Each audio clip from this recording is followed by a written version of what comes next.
everybody. Welcome to another episode. Do we have a name for this? Have we named this series? No, oh my gosh. We just been calling it. Even give it a name. Cyberpunk, cool people. Cyberpunk, cool people game. Taylor rules the things. Cyberpunk cool game on apochromatic.net.edu. Sexy POC. .gov. Sexy POC. Love it. Well, definitely not .gov. Look, when we, finish the adventure, we'll just be like, it was about this all along, and then we can hit it with a title. It's about the friends we made along the way. Yeah, we've been looking at different like Twitch or YouTube, but have we looked at adult sites for the first Cyberpunk game? What? I mean, look, you make more money on OnlyFans than you do Patreon, so. Thank you. Mm-hmm. Okay. And now you know. Well, and now you know. Wombat, get the Apochromatic OnlyFans. Yeah, You're listening to this now. Set that up, buddy. I mean, who here won't do feet pics? Raise your hand. I said we'll all do feet pics. We're in business. Easy. Done. Money. Yeah. I probably would. I probably would. Look. Times are tough. It's not easy out here, okay? It is hard out here for trying to get the money for the rent. That should be what we call trying to get the money for the rent. That should be the title of the series. Yeah, I don't think that works because I'm the president co-op boarding character. You still got to pay rent. Yeah, you. I do. Yeah. That's why we're here.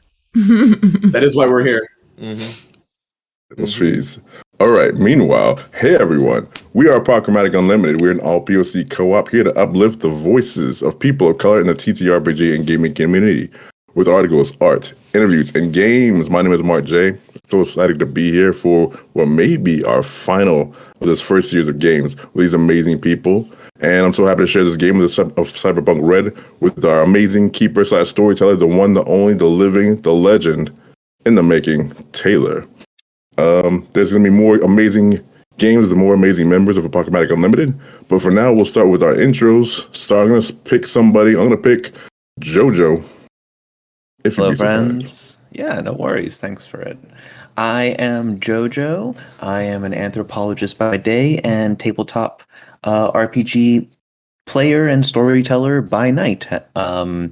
You can find me on Twitter at the recently changed AnthropoJoJo. At AnthropoJoJo. I did it on purpose. I wanted it to really just be like a speed bag on the tongue. And I love playing this game. I'm really excited to jump back in. And I'm going to pass it over to Paul. Hey everybody, I'm back and I'm unapologetically black. I'm Paul. You can find me on Twitter at PaulMarchant6. And I got other stuff to talk about later, but outside of that, I'll go ahead and pass the mic to Taylor so she can get us started. Oh boy. Hi everyone, I'm Taylor at _potato_. I also do lots of things, lots of places, mostly here, High Shelf Collective, and 2000 Tales Roleplay on YouTube, so go check it out. But what's important is today, right now, to possibly, like we said, the last episode, depending on how much shit you'll stir or clean up. So, I'm excited. Last we met, y'all made your way to Ascension, a giant mega building in Night City, where you are in pursuit in looks trying to find Lynk, who is your building security's sister who has gone missing. You made your way there by fighting a little satellite building, doing some real good chatting, some very terrifying Borg sneaking, and made your way into an elevator and down to the tunnels to get you to the lower levels of Ascension, where, hold on. I have character names. Ripley was who you had heard tales of from your buddy in the satellite office shipping waste management area, who, assumed maybe your fake delivery was for You adventured a bit in the lower levels to find a room where, thanks to our Borg's supervision, was able to see 2 individuals and one very rapidly losing heat. You made your way in and met Ripley, who is a mob boss of sorts, one of the high-end, not the highest, not the boss you gathered, but a high-end member of the Lighthouse gang with one of his little wiki scrubs that I don't even think got a name. Yeah, didn't write that one down, so don't think he did. Guy the doctor might shoot. I believe that's what his name was. yeah, that was it. And after we had some chit-chats there, and Pasquale made a little bit of a IOU offer as a way to get y'all out of there without becoming also in body bags at the feet of this individual. And you made your way out learning very little information, but that it seemed that some sort of building security and like the actual building politics, someone of importance there had something to do with this secret delivery that had happened the same day that Lynk went missing. You made your way up to a brain dance bar to, try and see, assuming that maybe, though Ascension seems to have very bad work ethic for their employees, maybe they had some free time and would go to this brain dance bar that a lot of other netrunners go to. While there, we had Sights who noticed a group of individuals that seemed very into the same game that you knew Lynk played, and lo and behold, it was their adventuring party. Had some chats with them, figured out exactly when Lynk had gone missing, that also another person in their group had gone missing at the same time, has not been a part of the online gaming with them lately, and they're struggling to find some people to fill that hole before competition season ramps up. But they may have more to worry about, as one of them, who is also a netrunner, decided to help out and was doing a little digging on the security in the building and saw a individual who was sitting at a restaurant at the same time that Lynk was said to have a lunch appointment on the day that she went missing. This individual answered a cell phone that seemed to be taped or hidden under the table, and thanks to Sight's wonderful lip reading, it did not sound very good, as they were more, what's wrong? Oh my god, how can I help? What the hell's going on? Why aren't you answering me? Panic mode. That got cut short, though, as the feed went dead and this poor netrunner's brain is being actively fried. At the same time, we had over at the bar, Pasquale and Rex, right? Mm-hmm. It's me. Yes. Okay, perfect. We're having some drinks and chatting and just kind of catching up and enjoying, not actively doing anything, when Pasquale noticed someone sitting in the corner in the brain dance booth, clearly not in a brain dance, and watching you all, as this poor individual's brain began to fry and he ripped his headset off, eyes bleeding, screaming in pain. Granted, no one can hear it because of the soundproof. This individual that had been watching you all stands up and starts to walk out of the bar. And that is where we start with you two seeing this guy who is very clearly watching y'all now leave, and Sights with 4 20-year-olds freaking the fuck out. Mm-hmm. I will tap onto Rex. I'll hit him on the shoulder and go, I think that's I don't know about you, man, but this guy was looking at us real nasty and started making a commotion, and now I think this fella's out of here. You think we should follow him, or? Yeah, it could be a lead. Let's tail him. Okay, maybe catch up with Sights, and I'll sneak up behind him, and just if it gets too far, I'll double back and grab you guys. But I want to see at least where he's going. Yeah, but be careful, all right? You're better looking without so many bullet holes in you. You know what I mean? Yeah, I'm always careful, and the bullet holes add charm and character. And I'll hop off my stool, and is there like a sneaky And we lost. roll it?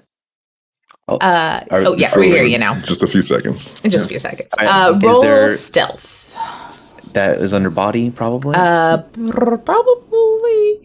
I roll it. Boop, I heard a ba-ding. 18. 18. Nice. All right. Yeah, you Nice. are able to pop off the Barcel, kind of mix in with the crowd following behind this guy. And, you're in kind of a bar district of sorts here. So there's plenty of people kind of around outside, standing around, chatting, smoking, just filling the area. So you're able to still kind of like stick to the shadows and behind people and follow as he kind of goes out and he turns right, which would just, for shits and giggles, is the opposite direction that y'all had come in. So the elevator and everything's to the left. He's going off somewhere to the right as you start to follow him.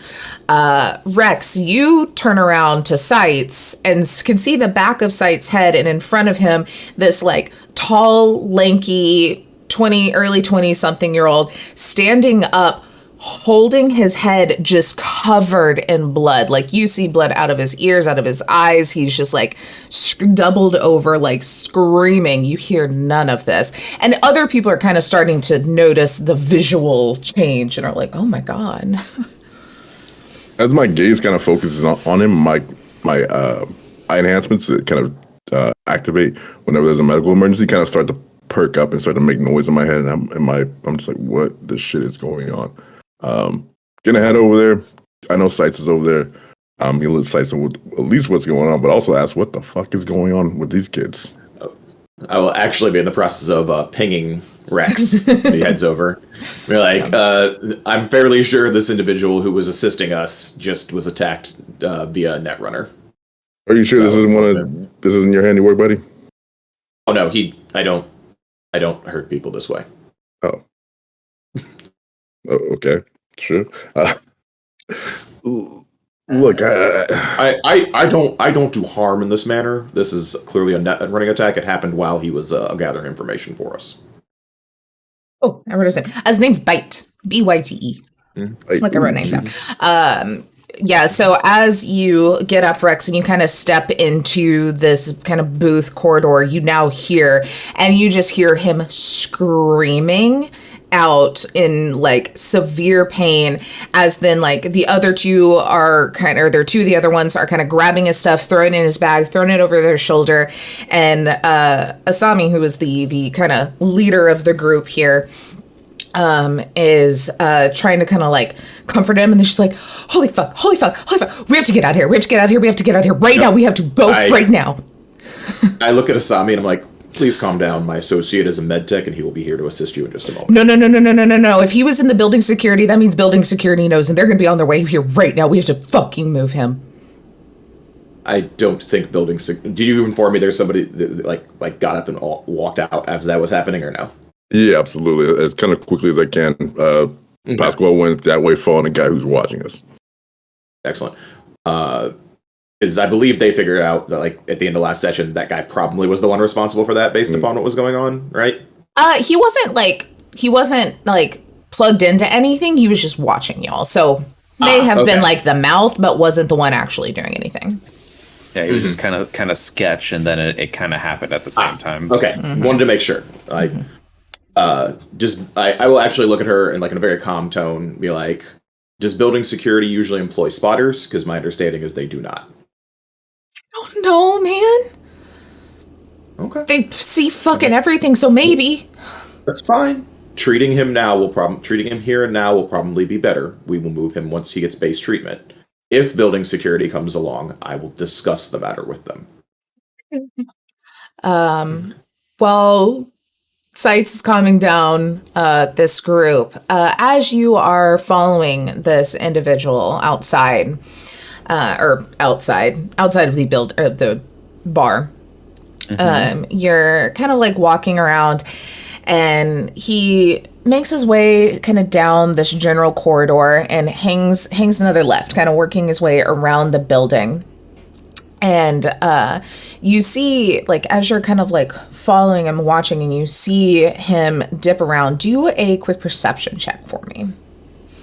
Sure. As you kind of like lose, because he's kind of going around this big living wall in the middle. So it's very interesting. Like, there's little walkways that kind of go through it, so you can kind of go in between the plant life, but he's going around the outside edge of it as you're kind of sticking to the leaf cover.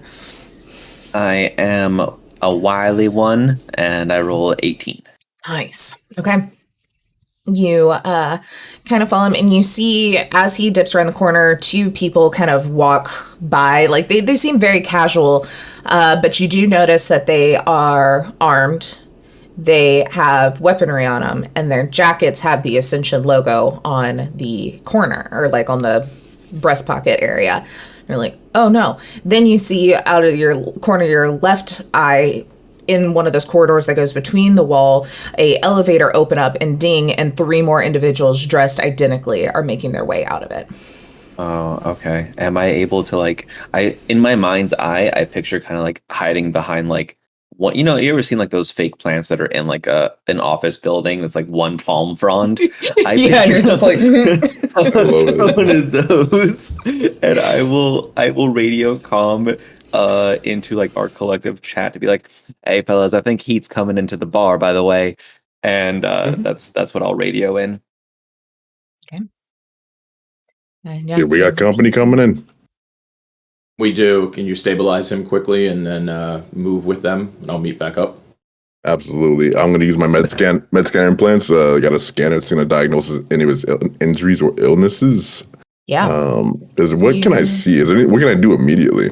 Yeah, you scan, and like you're looking, there are no external wounds. And as you scan, it is like his brain is on fire. Like, it looks like a concussion times 20 has somehow happened inside of his head. Shit. I don't know if there's anything I can do. If you have like a stim or anything that you want to kind of sacrifice, or a speed heal, you could totally do that. Or if not, you can just pick them up and get them to like a hospital setting, you know, kind of what it depends on the resources you want to spend on this. Yeah, I'll spend a stem. I believe you have more stems and speed heals than we can use in a day anyway, so. Yeah, more than we're going to use, hopefully, unless we get totally screwed up here. Well, we can only benefit from it once a day. Yeah, so, speed heal is once a day, so. Yeah. Definitely. Sorry, let me just run through my inventory real quick. No, you're fine. It's just one of those amusing things. Like, we can only use that once a day, so they're basically currency when you have them more than the party amount.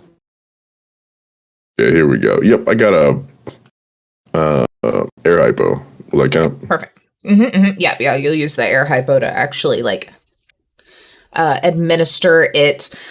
So as he's kind of like panicking, I mean, he's not even like really moving a ton. It's just kind of that, just like such a severe headache. He's like almost paralyzed and not knowing what to do, you know, as he's just kind of sitting there like holding his head. And so you're able to real quick hit him with a speed heal, and you can see like it's still very clearly in pain and very clearly not okay. But he does kind of like go from the screaming to just now like the really fast breathing crying, you know, so it's less of a just active horrible pain, and now it's just like, oh my god, what's wrong with me? You know. Panic. There we go, buddy. Calm down, relax. You're okay. I don't know how your guitar playing was before this, but I can tell you after this, it's going to be really amazing.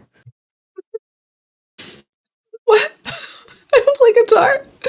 Oh my god. And then he'll just kind of like, and he's like,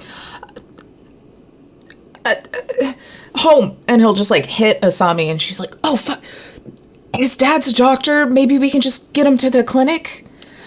So long-term something? I don't know. You look like, you know. Huh? Yeah, take it out to the clinic. Okay. She like tries to start moving him, but he's like barely able to walk on his own. What's his dad's name? I'm going to charge you guys. I just need your information. It's Jeremy. What the fuck? What's come your on, last come on. name? And then Bite like just mumbles something. She's like, Harrison? Really? Jeremy Harrison? That's a lame name. Listen, whatever pays the bills, people. Thanks. You'll see the invoice. It's like just crying. But you see like the three of them kind of try to help get him out while other people are now kind of actively looking. Outside, Pasquale, you see the two that are kind of rounding are now kind of coming up on the fern you're hiding behind, as the other two are coming out, and you can kind of hear them talking. And you hear one of them just like, we heading over the cyber deck? He's like, yep, got the call. Apparently someone's fucking with the net. And they're like, oh shit, well maybe are we getting a dead body or are they still alive? And he's like, I don't know. They disconnected too quick. He might not be doing too well. And he's like, all right. And they start to walk that direction. Do I still, so is it a total of 6 that are headed in? Right? You see 4, and then the one guy you were following, you don't see him. He continued around the corner. Okay. Have they walked past my palm frond? They're getting in that direction. If you would rather wait for them to pass to do something, you can easily do that. Yeah, I would wait for them to pass, and then I would basically run down to the end of the hall, swing my head around the corner to see if I can see where the guy went, at least a door or something. Mm-hmm. And then I would probably double back at the first sounds of trouble or something. Okay. Yeah, you run around that corner.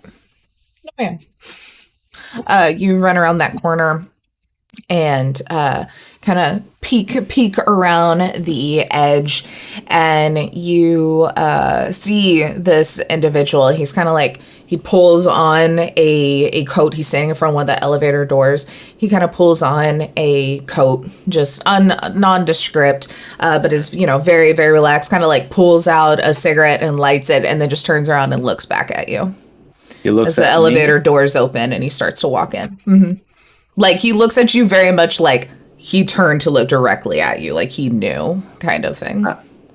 I will shit, and then I will turn back around and I will kind of at a brisk jog back from what the direction I came from, but about like 5-8 feet.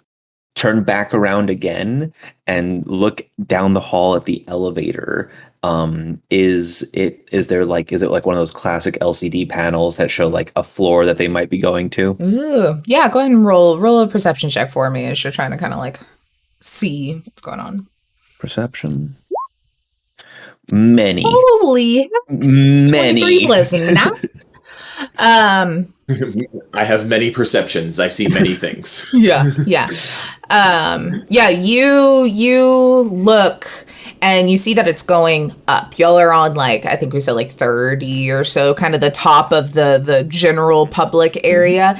And you see it goes up to like 48. Then the light disappears for a second. Or more than a second. A good like 20 seconds you're looking, there's no light on it, and then it pops back up and goes like 49, 50, and then stops. But like there was a long enough break, and with that perception, there was a long enough break with no light that the door could have opened. He got off, it closed, and continued going in this like non-labeled area. Okay. So it was okay. Interesting. As if there was a gap between 48 and 49. Mm-hmm. Interesting. I'll kind of click my tongue at him and then head back down towards the bar. Okay. So, question about the entrance to this place. Yep. Is it sized for normal people? It's a big open bar kind of thing, so probably double wide, but definitely a normal human door height. You're probably ducking to get in. I just want to make sure how much space I take up if I move to the center of the building, like to the entrance area, and start talking with the hostess again. I'm going to use that as our first, I'm just going to eat that space up while our people who were informing leave out the back. Like, I informed them to leave out a side entrance, and I'm going to basically eat up that space just in case, because I know building security is coming. And the first thing I want building security to do is have to talk to me, because that I am very I know I'm off-putting. That is the advantage of having a high empathy score and being aboard. You're like, I'm aware I'm immediately off-putting. So I'm going to use that to our advantage. And I'm basically going to physically eat up that space with the hostess we met when we came in and just make random small talk with her. So I'm happy to roll conversation if you would like me to roll conversation with her. Absolutely. Ember was her name. Yeah, she come up, she's like, hi, I hope you're having a wonderful time. It does seem a little heavy over there. Are you all right? I'm fine. I just wanted, like, I'm basically going to start asking questions about the building and how things usually go here. Like, all that type of very easy, simple, that doesn't seem super innocuous, but, like, is conversation that might be more useful to me. Gotcha. Like, this is what I hear is the best bar here. What are best bars on other floors? If I wanted to get involved in higher floors, what's the best way to do that? Things that sound like I'm looking to live here or engage here, but to us is actually information about, like, minor security details. Gotcha. You want me to roll conversation or persuasion? Because I am looking for information. Either one is fine. Probably conversation, because you're just kind of looking for information in the way of talking, not like, come on, tell me what you don't want to tell me. Sounds good. 16. Yeah. She'll just kind of keep talking along. What are the key points you're really wanting to glean from her in this? Because I don't know about the other floor stuff yet from JoJo, mostly just how security works on the higher floors, how good building security is. That's important to me as someone who clearly is a big spender. Like, I'm mostly a Borg. That means I have money. I want to make sure I'm secure. I want to make sure I'm secure and my family members are secure inside your facility and your situation. Yeah. Like that's...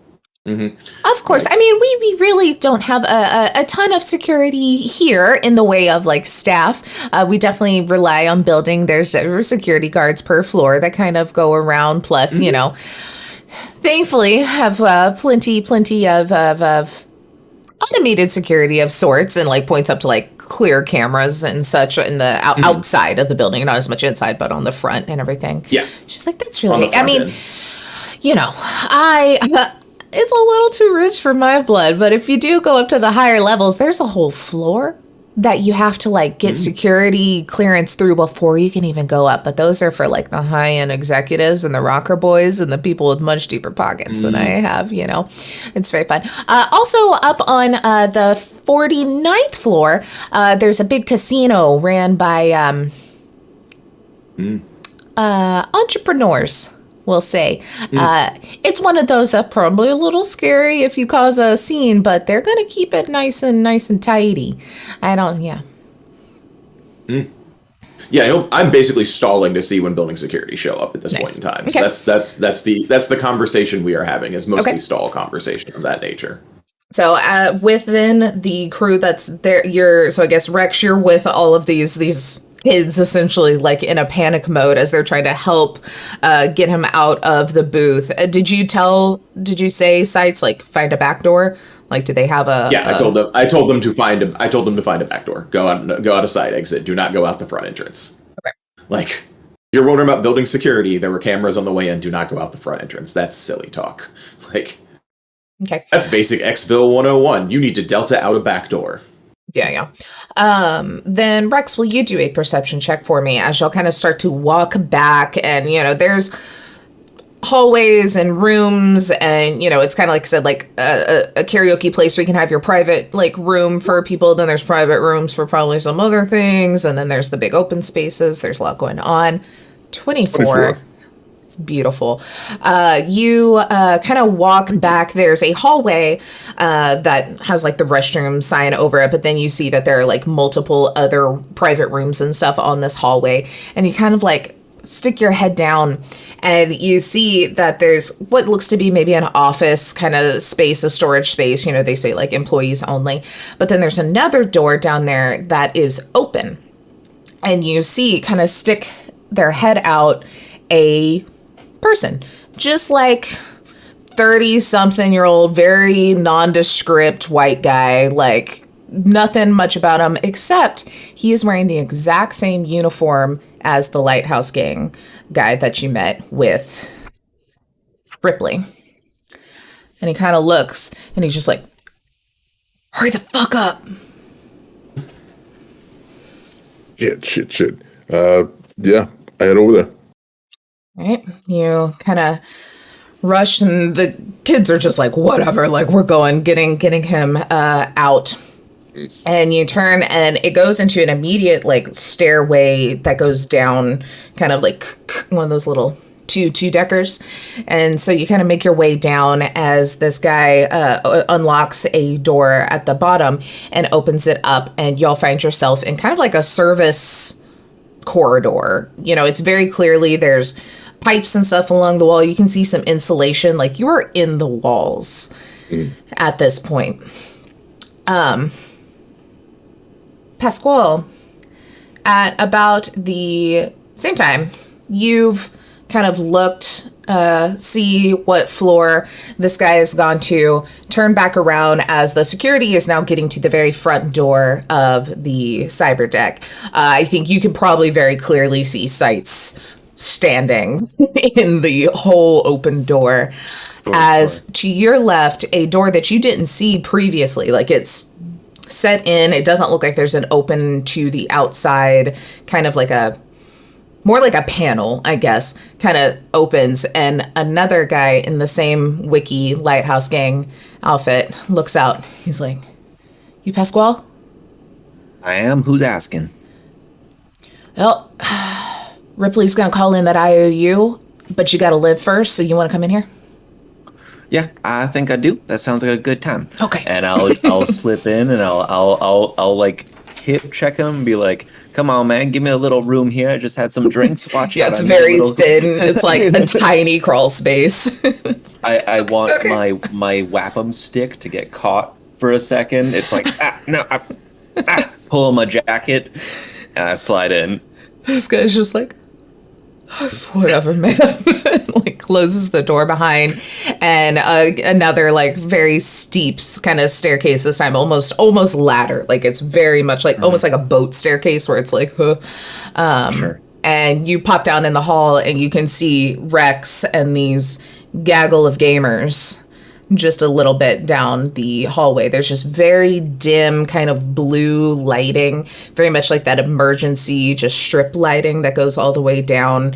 You hear the drips from these different pipes. You can hear the hum of the different machinery. Like it is a very different setting from the pristine living wall bar scene here.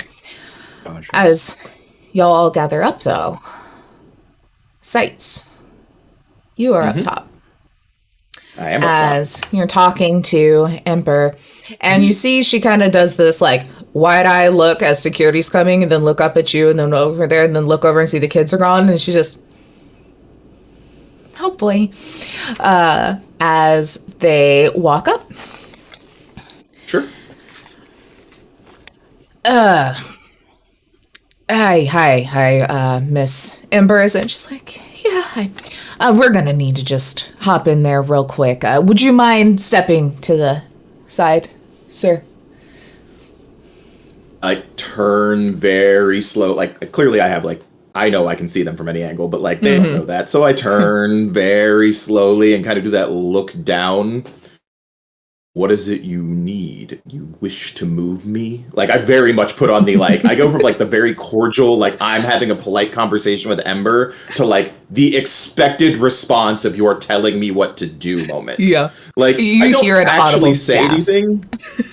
Yeah. Like, Ember's it's like, that moment where you're like, oh no, what's happening? This could be the time it happens. Like, that's what I do with that one moment. I just wait for their response. Like, are you telling me what to do moment? Yeah. I think, the one guy is kind of doing most of the talking, and he's just like, yes, please, if you would not mind, just, we need to get in. There seems to be a security breach inside that we need to deal with. I would hate for that to disturb your evening at Ember's fine establishment. And like at that point in time, I'm like, oh, Ember was just telling me about the security. You are. I'm like, I look for like a badge number. Or do they have like badge numbers or anything, or is it just generic security numbers? Just generic security. It just kind of has the logo. And oh, I didn't have my name generator up. Silly me.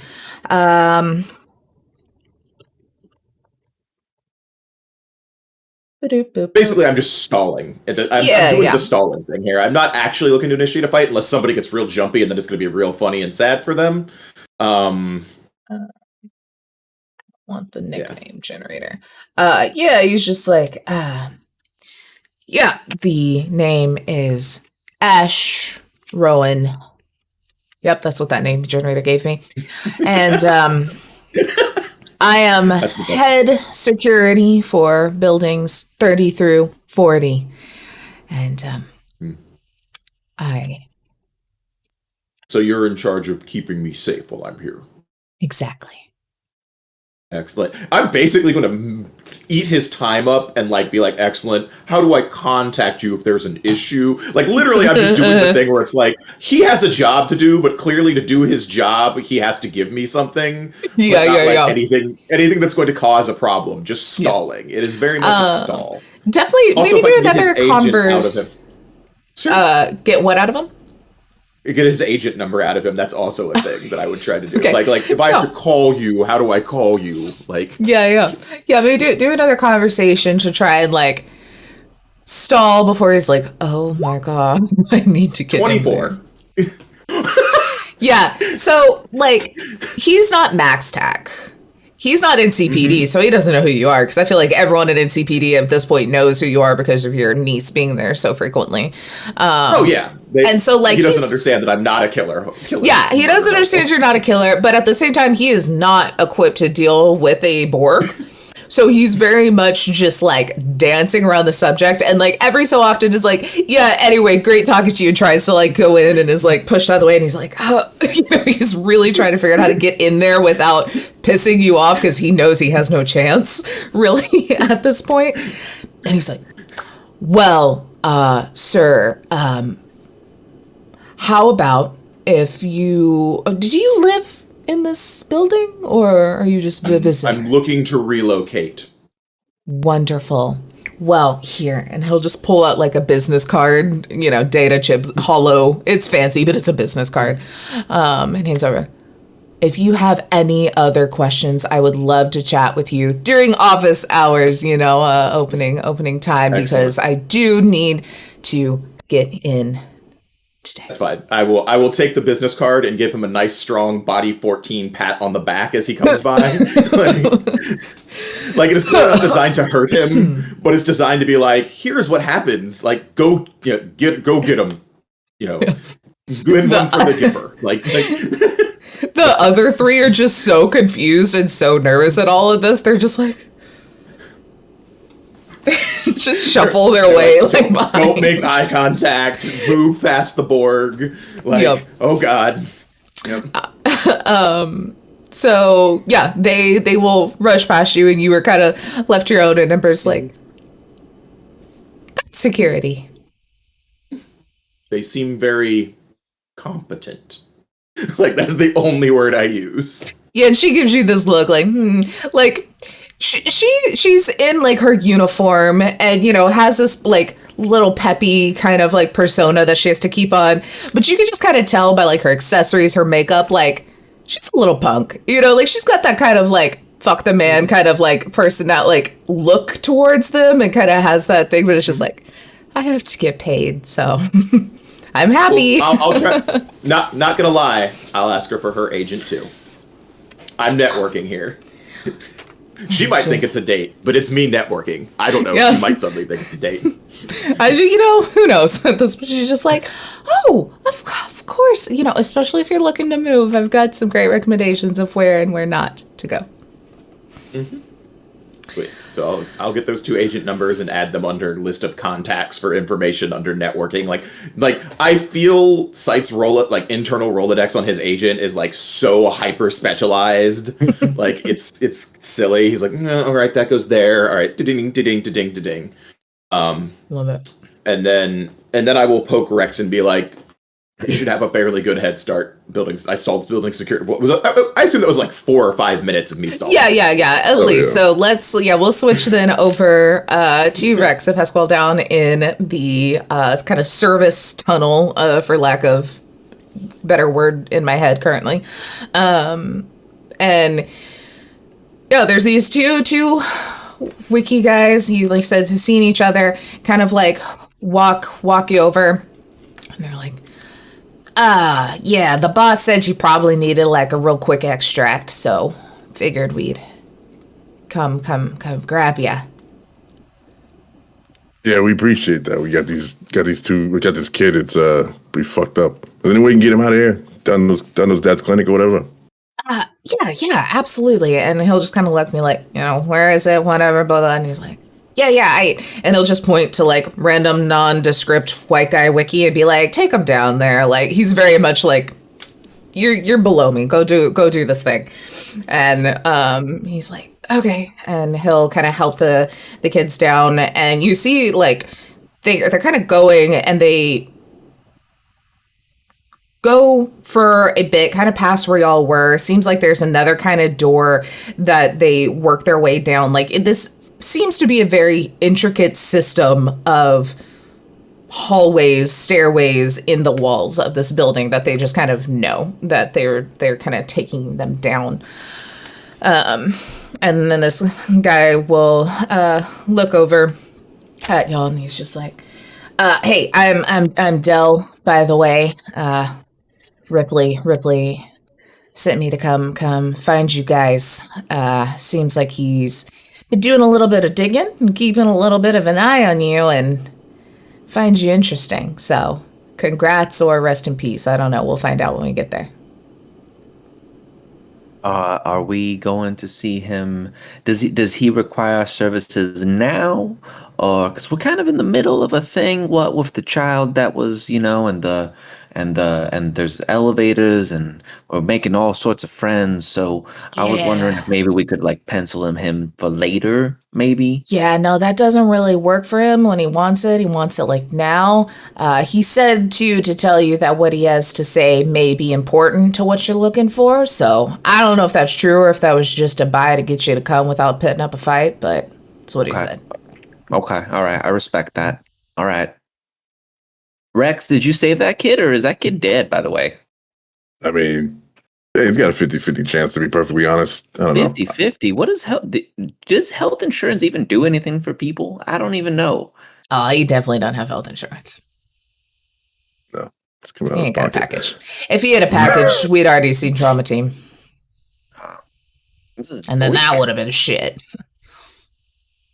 All right. Well, we got one more guy that's upstairs. He's a big dude, big fella. I don't know if he's gonna fit in all these little hallways here. You got a plan to get him moving? Yeah, I feel like y'all are like touching shoulders on the edge. Like, you're gonna need like a forklift for our man up there. He's massive. oh, yeah, okay, yeah. He's the big like robot guy, right? Oh yeah, big old Mecha Godzilla out there is huge. And he's up on this floor, and he's like pulled up his agent. Yeah, I think we would probably drop the floor. I think, but yeah. It's about to get more disconcerting. I bet Juno's free. Okay. Yeah. Tell your guy to meet someone named Juno at an elevator.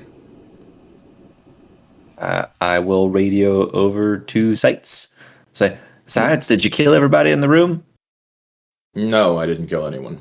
Everyone's Great, fine. excellent. Everyone's You're looking for a guy named Juno. It seems Ripley wants to call in their favors now rather than later. Says it's useful for what we're looking for. So I think they're sending a person to pick you up at the nearest elevator. Where are you? I'm in a shaft, I think. I can meet you there if you give me the location. The thing is, I don't know if you'll fit. It's kind of like a tight, like shaft. I'm fairly sure I'll be fine. Okay. How do I? Is there a way for me to send location? Yeah. He's like, I can get him from the door. I got you. Yeah, just maybe I don't know, man. Maybe just wave your arm out there, and he'll probably come look, and he can see through walls and all kinds of insanity, so he'll probably see you pretty quick. That's terrifying. All right. And he'll just kind of like walk down and go up that staircase that he brought you down, Pasquale, and just kind of cracks a little door open. So it's like down to the right from the cyber deck. Just kind of like... But then he like closes it and then instead waves just to test it. He's like, no, I want to try it. If you, he's like, can I see through the wall with my vision, particular vision? Can I see him? Yeah. It's that like if you make a right out of the cyber deck and head down towards the elevator, there's a slat in the wall there, and this funny man will pop out like a nightmare. I'll walk up and while he's waving on the wall, knock on the slat, like right while he's on the other side of the wall. You see him jump and then he's like, holy shit! And then he'll fling it open. And this thing is like on my contortion, by the way. It's gonna be terrifying because this is like just like 6 feet tall, maybe, and like maybe 2 feet wide. Like you got to kind of like scooch your way through. And he's just like, I don't know. As you just like transformer start clicking into weird positions and like pull your way through the door, and he just falls back down the stairs like. He's the fucking nightmare, not me. What is that shit? I try not to look at him while he's doing this thing. It's not right. He doesn't have bones or joints. He can't stop looking. It's like horror movie train wreck. He's just eyes as y'all then see the same just through the hallway into the main area, which is taller and a little bit wider, but still probably you're gonna have to. You can be less nightmare fuel, but can fit. No, I'll go full nightmare fuel. I'll like spider climb upside down backwards through because I can just do that. It's pure nightmare fuel. Yeah. Like, it looks like a tower of blocks just falling and looping forever. It's horrifying. Yeah, kind of like that. Something that big should not move that way, and it does, and it should be very disconcerting. Yep. Hold on one second. I'll write down. Did I tell you what this guy's name was? Yeah. Dell. That's right. Dell. Yeah, I'll pretty much cling to like I'll cling to like the ceiling area, so everybody has the most room to move around too. So I'm like upside down, twisted on the ceiling area. Nightmare. Like yeah, it's very nightmare fuely. I mean, Dell's just like looking up and then looks at y'all like. Always? Is this? Yeah, if you can believe, he's like part of our like residential board. It's horrifying. You can never miss a community potluck, any due dates, nothing. This nightmare comes through and just asks you how your day is doing. It's real nice. Okay, and he just like scurries faster past y'all and to lead the way. He's just like, I don't like this. And we'll kind of lead y'all as you make your way up a couple of flights of stairs to then a very, I guess not small, it's like a freight elevator, kind of like a work elevator. So it is going to be rather large in comparison. So there's a little bit of a landing where then you can finally like stretch a bit as you get on this elevator and take your way up. I would say, Pasquale, you would notice that you get on at about 42. You've done like quite a few little zigzags up, and you click up a few floors to what would be about 48, and then go one more. And it opens up, and a little like light in there says like 48.5, like has been like handwritten on there with like a little smiley laughing face kind of thing.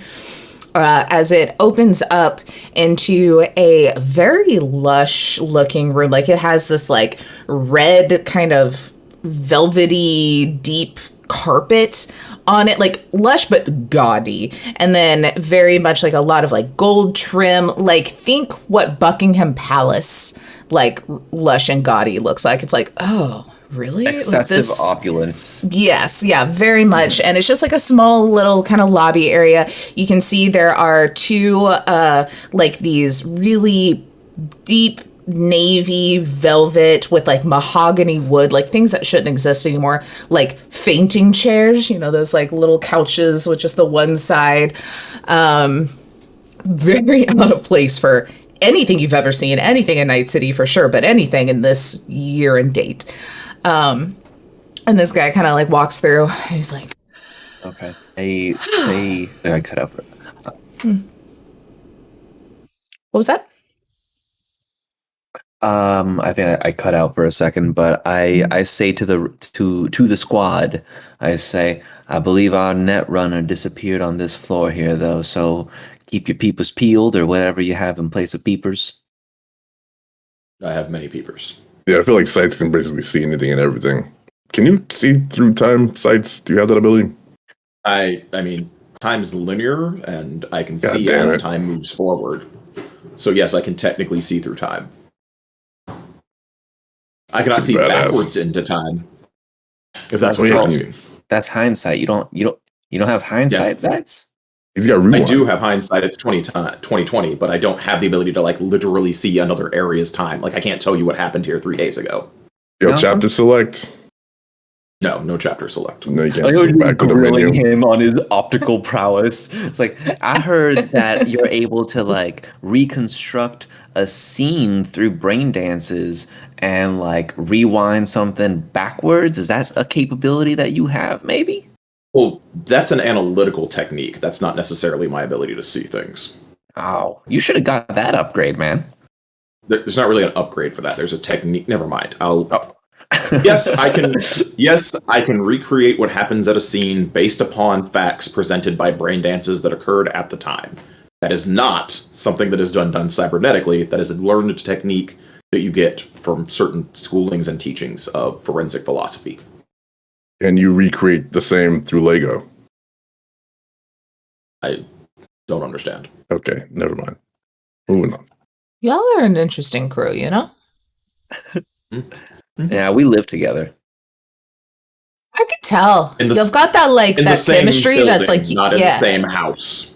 In the same building, not in the same room. Well, that he literally couldn't fit all in the same room with Sights.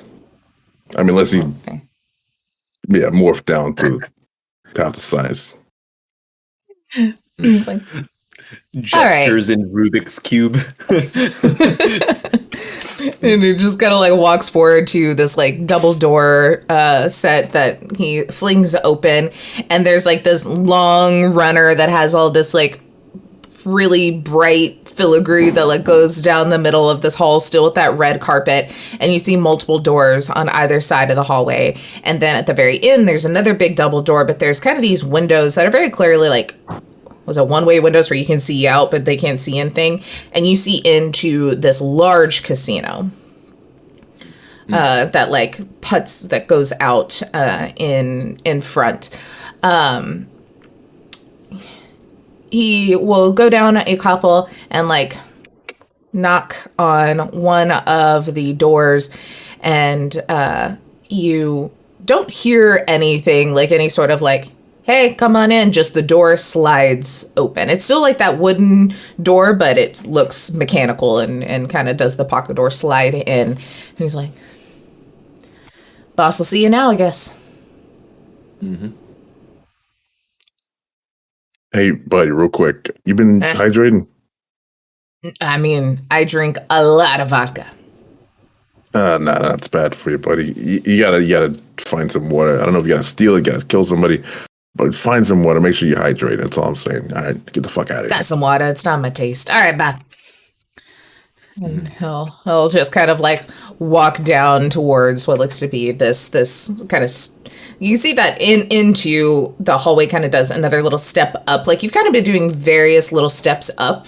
So it looks like maybe you were on that half floor and now like the casino is up then officially on like the 49th floor there, as he kind of goes up the next step through the double doors, and you can see him go into this casino area, and you kind of look into this office, and it is a very large room, and you can see that on one whole wall, again, it is kind of that one-way window, where and it has like a texture on it, like you can kind of tell, like you can see out enough, but it's one of those like when they put the films that have like advertisements on the outside the window, so it's like you can see through, but when you're outside you see the ad. It very much has that kind of feel where you can tell there's something over the window, but you can see out just fine. And you see sitting behind this like really large, like U-shaped solid wood desk, you can see you see Ripley sitting there.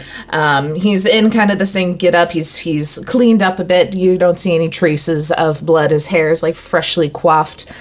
You can see all along the walls, and even now that you're seeing this, you noticed it a lot outside too, that there's a lot of like sailor-esque themes where you can see like there's a big wooden ship and like a big lighthouse painting, and on like the trim, the like wainscoting and everything has like that rope texture on the bottom parts of it. You now look down at the carpet and see this like filigree kind of looks like seaweed and like sea life. Like it's very much a theme going on here, as there are 3 chairs, one of them exceptionally larger, sat out already in front of the desk there, and he sees you come in, he just gives a little smile.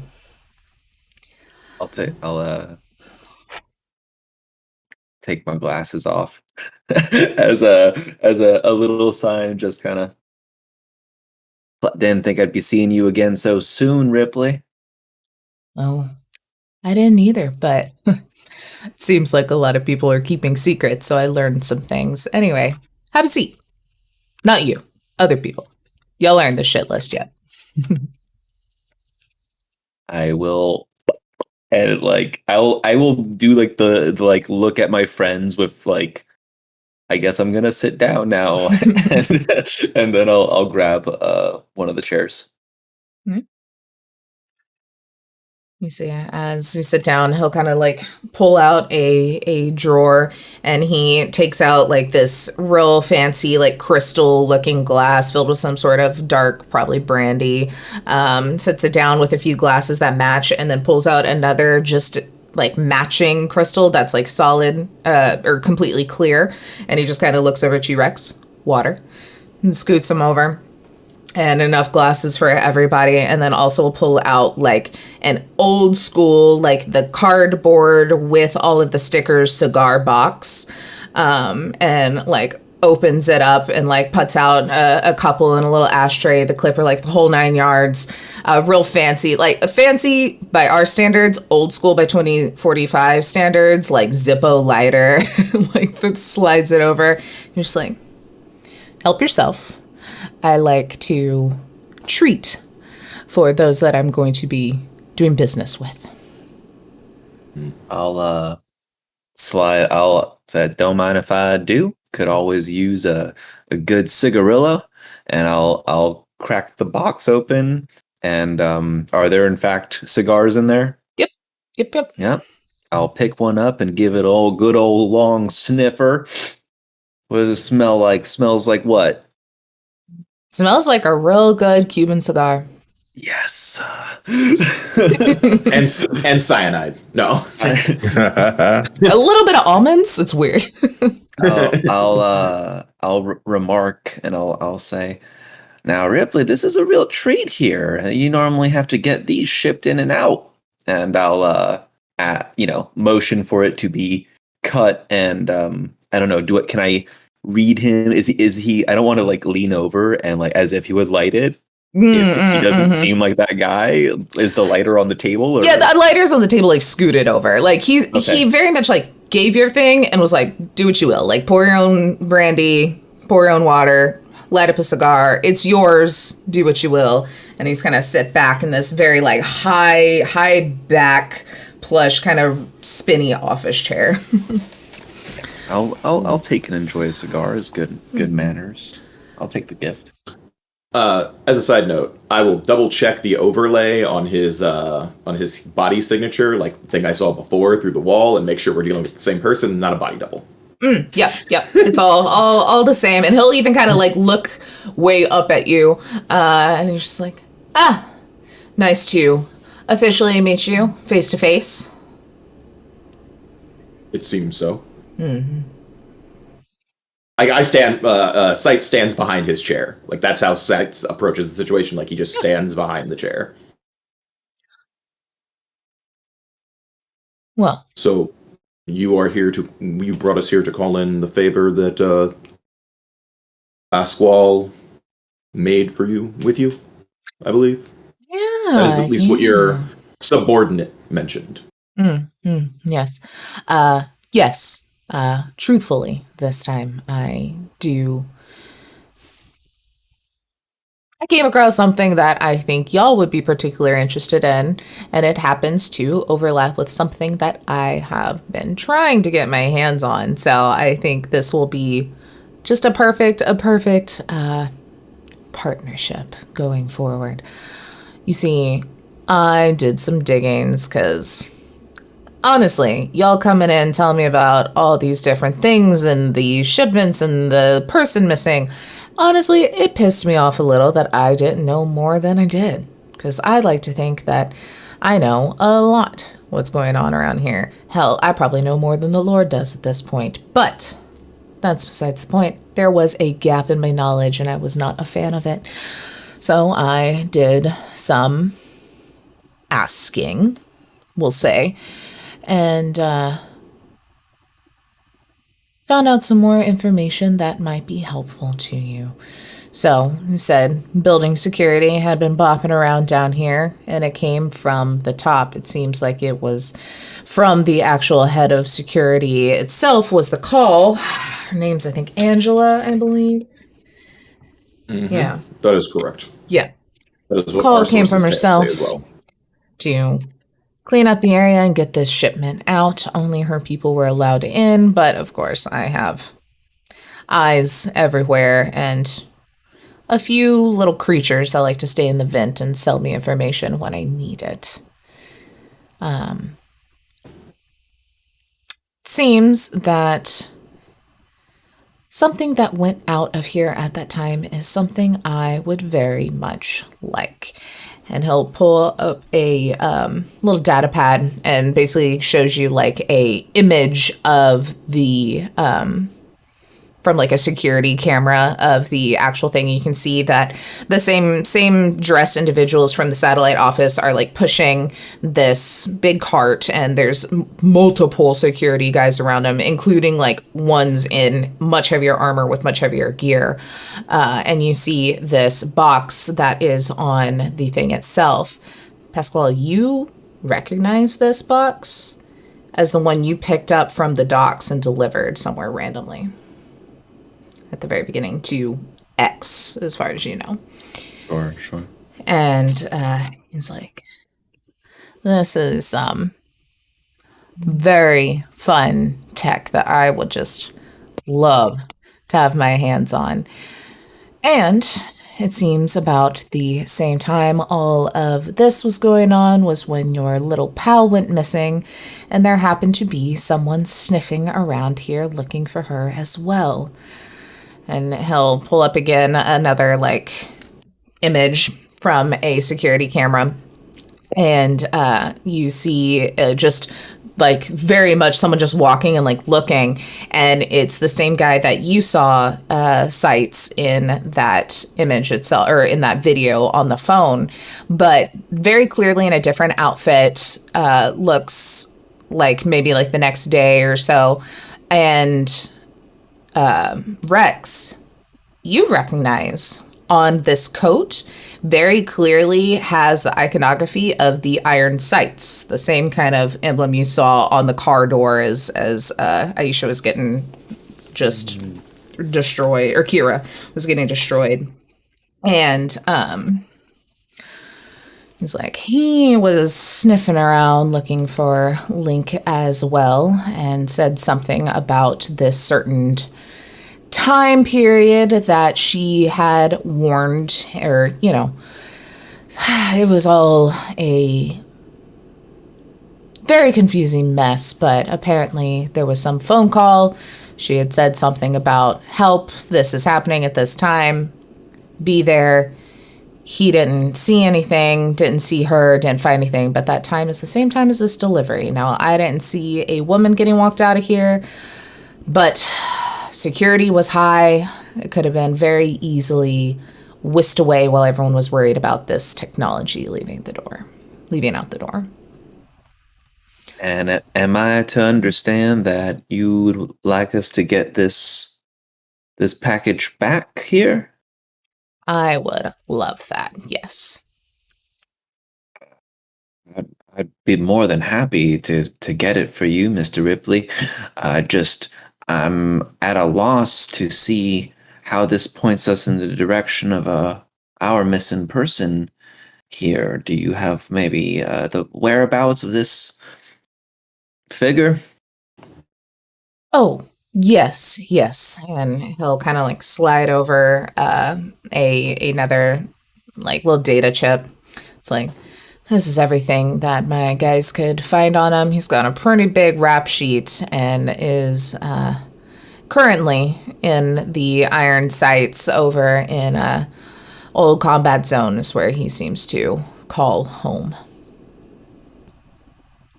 And it's just real suspicious that he was here looking for her. She's gone, all while something in security was causing a ruckus all across the building. And above table, just the guy that was our net runner earlier. Mm-hmm.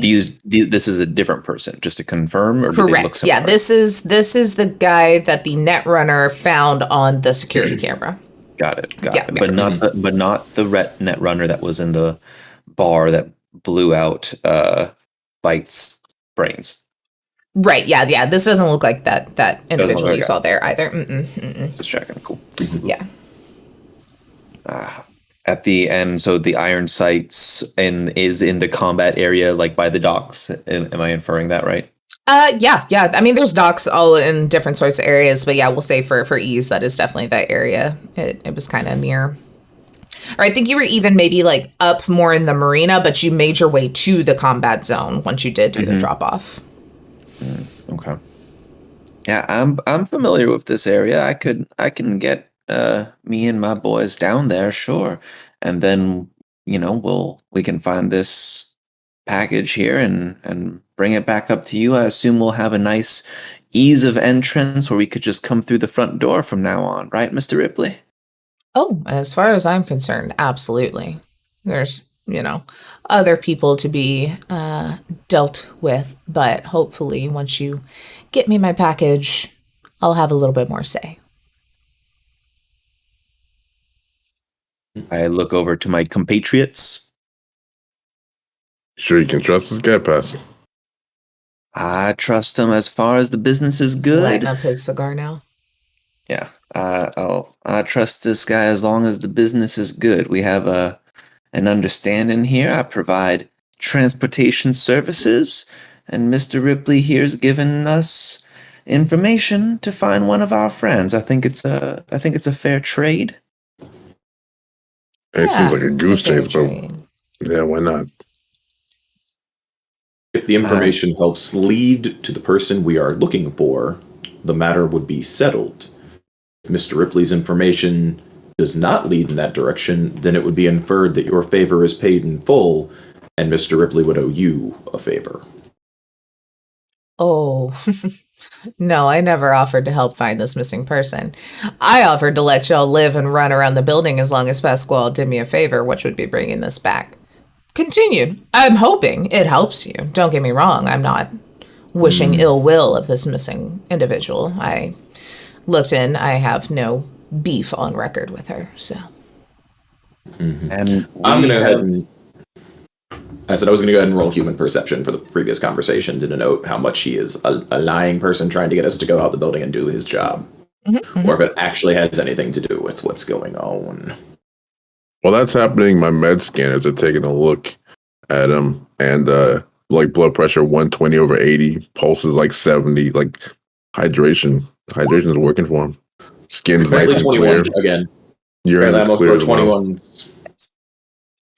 Yeah, I mean, like, he is definitely in that wheeling and dealing mood and really just wanting y'all to get the job done. But everything that he's saying seems to match up, because when he shows you this Iron Sights guy's image, it has the right timestamp. Like, everything he's showing you matches up. And he's just like, hey, there's just a weird coincidence that she went missing. This guy was here. My package left. Maybe it has something to do with each other. Maybe it doesn't. But either way, go with it. Okay. I'll just He'll just freeze. Da-da-da. take a couple puffs on my. Sorry, I'll take a couple puffs on my cigar. And I'll say, Mr. Ripley, you've been in the city long? About 20 years now. So yeah. But you weren't born here, right? No. I came over here with the promise of the American dream. I don't know, whatever bullshit. Let me just say, London sucks right now, and this is a lot better. Well, I'm also not born in this city, and I can recognize without any cybernetics a man that values a fair deal. And I want you to know that I appreciate that. I'll take a look. And if I can't secure your package, I'll be giving you a call. That's all I ask. Well, Pasquale, Rex, Sights, I hope this is the beginning of a wonderfully fruitful friendship for the both of us. I'll go to like shake her hand. Yeah, I'll reach out, shake his hand, and then I'll put my cigar out and toss my hater blockers back on.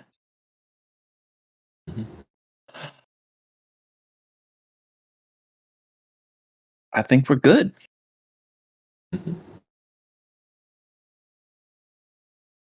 Yeah. Make a run for it.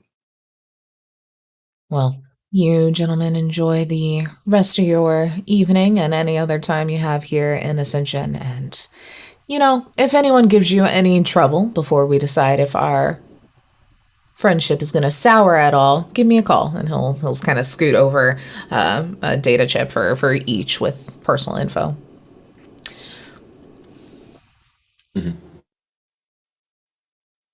Rolodex that. I do.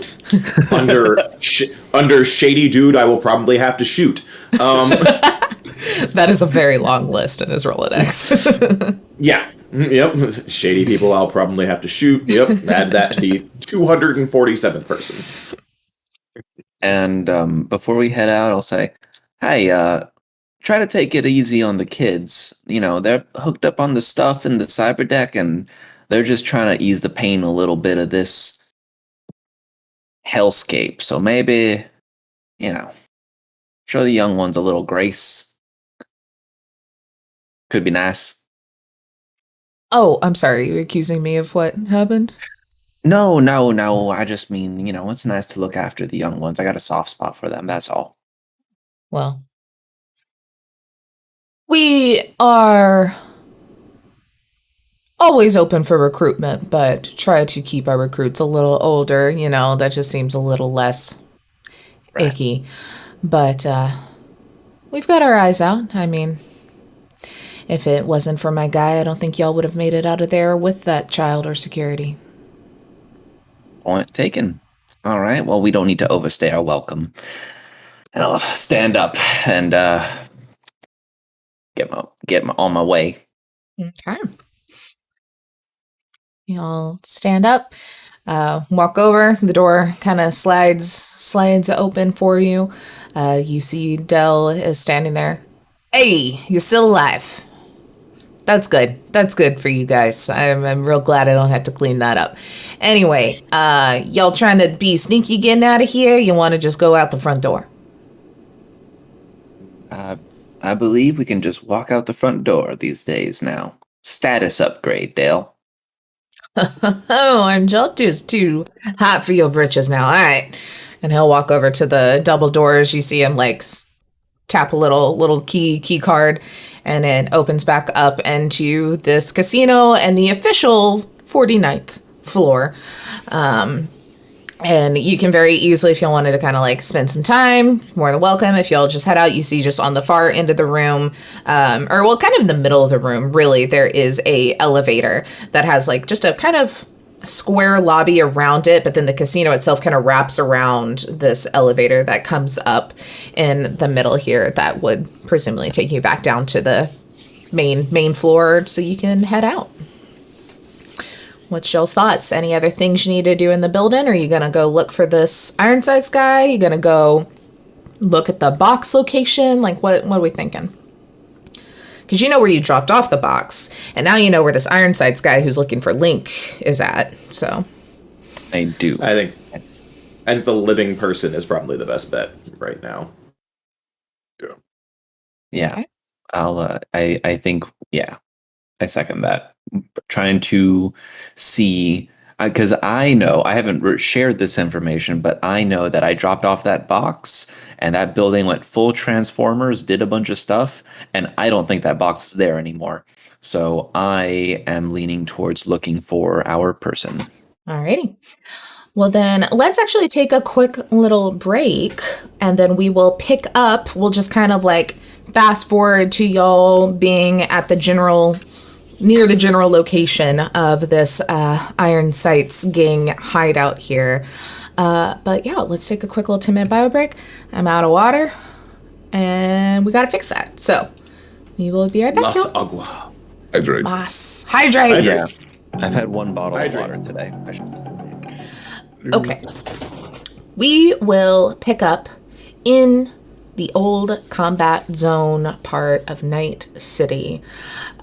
You have left Ascension. You have your car was still there, probably, it was a later in the evening sort of thing, because this is nighttime, actually. I guess let's see that. Are y'all going straight there while it's still dark? Because y'all did start this stakeout into the night, or are y'all wanting to do this in the daytime? Like, what's our vibe? Is this the next day, or is this just later that night? What's our sleep situation like? Are we good? If we're good, if we go, we're not going to take any penalties for not having caught some Z's, or we need to catch a quick power nap? No. So far, you're fine. Yeah. So far, you're fine. Not like this is the we're not like any major time crunch for this. Yeah, this is true. But we're not in the most major of time crunch. I don't think we're in a situation. Yeah.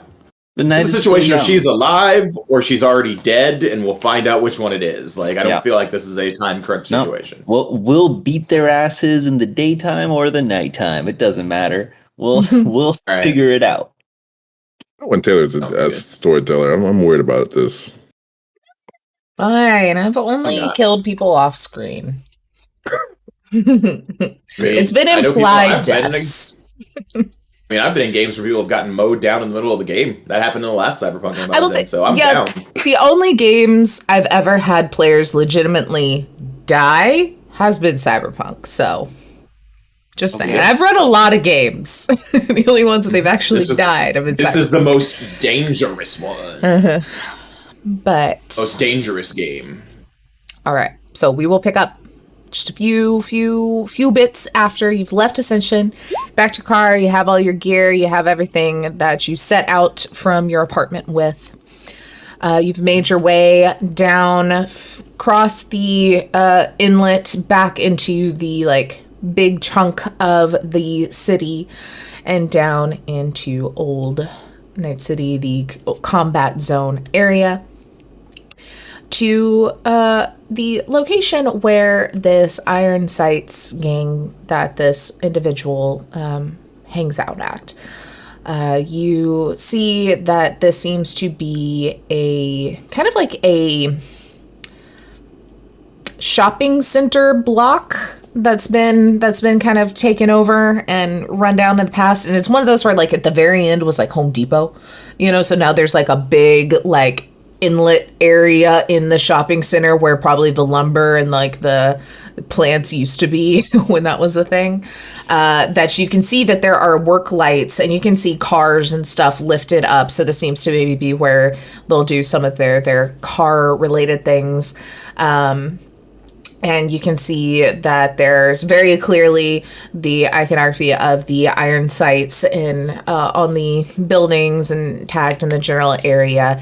You see that there are quite a few cars kind of around in this parking lot that are just kind of, parked in spots, but then there's also maybe like some people kind of standing around with like a little campfire, just like drinking and having fun. You can see some lights on in some of the buildings. You can hear some music kind of bumping. So it very much seems like the hideout, but it's more like the hangout, some of the operation. Like they seem very comfortable in their area, Night City they're in. Like this is not very blocked off. This is not very high security, it seems like, which kind of gives y'all the feeling that this is their area of town, that they don't necessarily need to be that closed off here. But it is very open and you're seeing people moving about. What would y'all like to do? How would you like to approach the situation? I would like to roll streetwise to find out who the leader of this area is. Yeah, absolutely. Roll streetwise. 20. Nice. I don't want to talk to the hired help. I want to go right to the boss man. The boss. It's an easy exchange. Plasma. That was the first one the name generator came up with. We're keeping that. That's a great name. That's a good name for an Iron Sights guy. Yeah, so we'll say it's Plasma. Or girl. I think it's a lady. Plasma feels like a really strong bitch attitude, and I like it, So I'm gonna say, it's Plasma. That's a big reason that this is very open. Is she is very established and very like, don't fuck with me, I know everyone kind of thing, and this is very much like a more tied down area because this is a kind of like less of a hideout in someone else's territory and more of like all the people that live around the Iron Sights helps, and so it's more of a community kind of thing.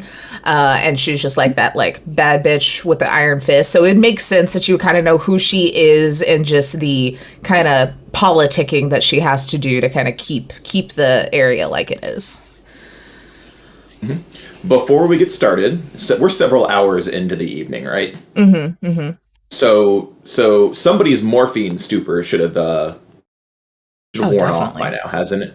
Yeah. I go through my Rolodex and call our lovely Solo from the building. Yes, and Kira. ask what area. I call Kira. I assume she answers. Yeah. She's just like, Sight. Hey, I am so sorry. I was gonna call and tell you everything that was going on, but like I'm gonna sleep for a bit. I know what happened, but I haven't. Okay. I need you to give me information right now. Okay. What side of town were you on when the Iron Sights attacked you? Oh, I was up in Haywood. Is that fully opposite part of town from where you are? Wait, so it's different. Yeah. So it's a different Iron Sights person. Yeah. It's probably in charge of that part of the gang. I want to make sure when I go to have this conversation with Plasma. Yep. I plan on playing this politically because I'm a dick. Just checking. I'm about to go have a conversation with Plasma, and I want to make sure her people were not the ones shooting at you directly. I don't think so. I mean, I didn't really get to have a conversation with them because they just hit me with their car, but it wasn't her part of town, no. No, and then shot up the front of our building, which is the key point here. I think me getting hit by a car and surviving is a pretty big deal. Just that maybe that should be higher than a few bullet holes that I will totally pay for. I congratulate you on surviving your first run-in with a car. Was that sincere? No, it is. It's fairly insincere. It's sincere. Like, he congratulates her on running her first run-in with a car. He's like, I think she asked that, though. She's like, are you fucking with me? No, I'm not. I've been hit by several cars. It's not always the most fun thing. Yeah, no, not great. Anyway. You should probably get some more chrome legs, but yes. Yeah, I need to talk to you about that as well. So I'll go with you on the chrome, also on bullets. Yeah. Thank you for the information. Tell Rex that I stole another hypo from his stash. Okay, bye. I will let Rex know you say you love him. Check. All right. She's apparently very, very high still, and confessed her love for you. Oh man, yeah, we gotta get her weaned off the junk, buddy. Listen, what's this about? You hitting a couple cars though? I've been hit by cars before. Have you not hit by? Oh no, I'm missing this. I thought you said you hit cars. No. I've been hit by cars. Okay. When you look like this, sometimes people hit you with their car thinking it's going to slow me down. I feel like when you look like that, you hit people's cars thinking to slow them down. But I've only done that twice, and it has been both times. Yeah. Okay. Yeah, but you want to make sure the vehicle is moving at less than 50 miles an hour. If you do the math on it, you can. Never mind. Damn. Okay. Let's talk about that later. Above 50 miles an hour, the kinetic force will... Never mind. All right, let's go have a conversation with Plasma. What is it? Isn't there... There was like a time in my life where I was really into UFC. It's been a hot minute, so I don't remember fighters' names anymore. But there's this one guy, like a big heavyweight fighter, that they like compare his fist, like his punch, to like the speed of a small sedan hitting someone. I don't remember what the science was, but I was like, one dude can punch someone in the face as hard as a car can hit me? Terrifying. Yeah. Yeah. Holy crap. Anyway, I'm gonna Google that because face. Yeah. Just shatter your face. That's some Ivan Drago math. But what's even more impressive is then the other heavyweight guys that take the hit. I'm like, what are you built out of? How did your like cheekbone not just implode? It's wild. It's a fun sport. Crazy. They don't have good insurance either. What's really good about it? Really fun about it. Oh, no. They have really a lot of people insurance. like that don't have good insurance. I did not know that. Yeah. That sucks. That's medical bills are a thing in those professions. It's not super fun. But yeah. Yep. All right. So I looked at the two of you and be like, I'm just going to go talk to Plasma and ask to talk to this individual because he has information pertaining to our job. And also discuss why members of her gang, even the satellite members of her gang, are shooting up our building, not necessarily her direct crew, and get information about that. Because I assume she doesn't want to pick a fight with our building. No, probably not. Probably not want to pick a fight with you. But are you gonna get her to pay for the damages? You think? No, her particular sub gang is not responsible for shooting up the building, but letting her know that Ironsight's members are shooting up our building is bad for her gang's reputation. Gotcha. Do you foresee that maybe I might need to keep the old mule here running, keep her purring, so we can make a speedy getaway? Or do you want both of us to enter the lion's den, as it were? I think you're both safe to come with me. Okay. You think I should want to stay with you, right? You can. I'm you want to come with. No, I'll come along with. I'll grab my boomstick, my shotgun out of the trunk. Sounds good. And I check my arms before we go in there, and you will both note that I have heavily modified weapons. Like, they look really, really custom made. Being a technician is cool, apparently. But, yeah. And literally, we're just going to walk up and like, do the classic, like, we're here to talk to your boss conversation situation. Cool. Like, this is a business meeting. This is not a social call. Yes. All right. Let me see. Okay, so you just are easily able to, park the car, hop on out and just walk kind of into this parking lot area. Easy peasy, lemon squeezing, no problems.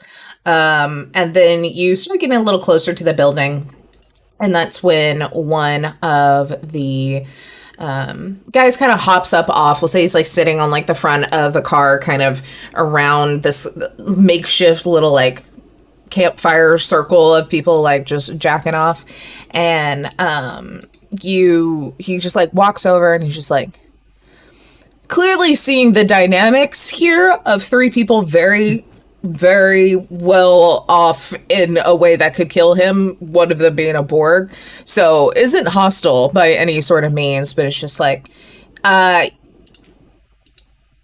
are you doing here? Need to talk to Plasma.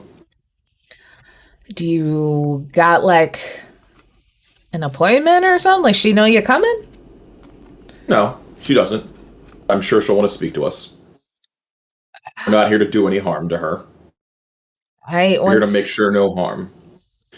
Tell her sites from, what the hell is the name of our apartment complex? It just fell on my head. Camden Court. Hey, tell her sites from Camden Court is here to speak to her on some matters.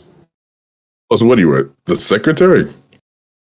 No, I don't tell them I'm the head of the co-op board. I just sites from Camden Court is here to talk to her. I don't mean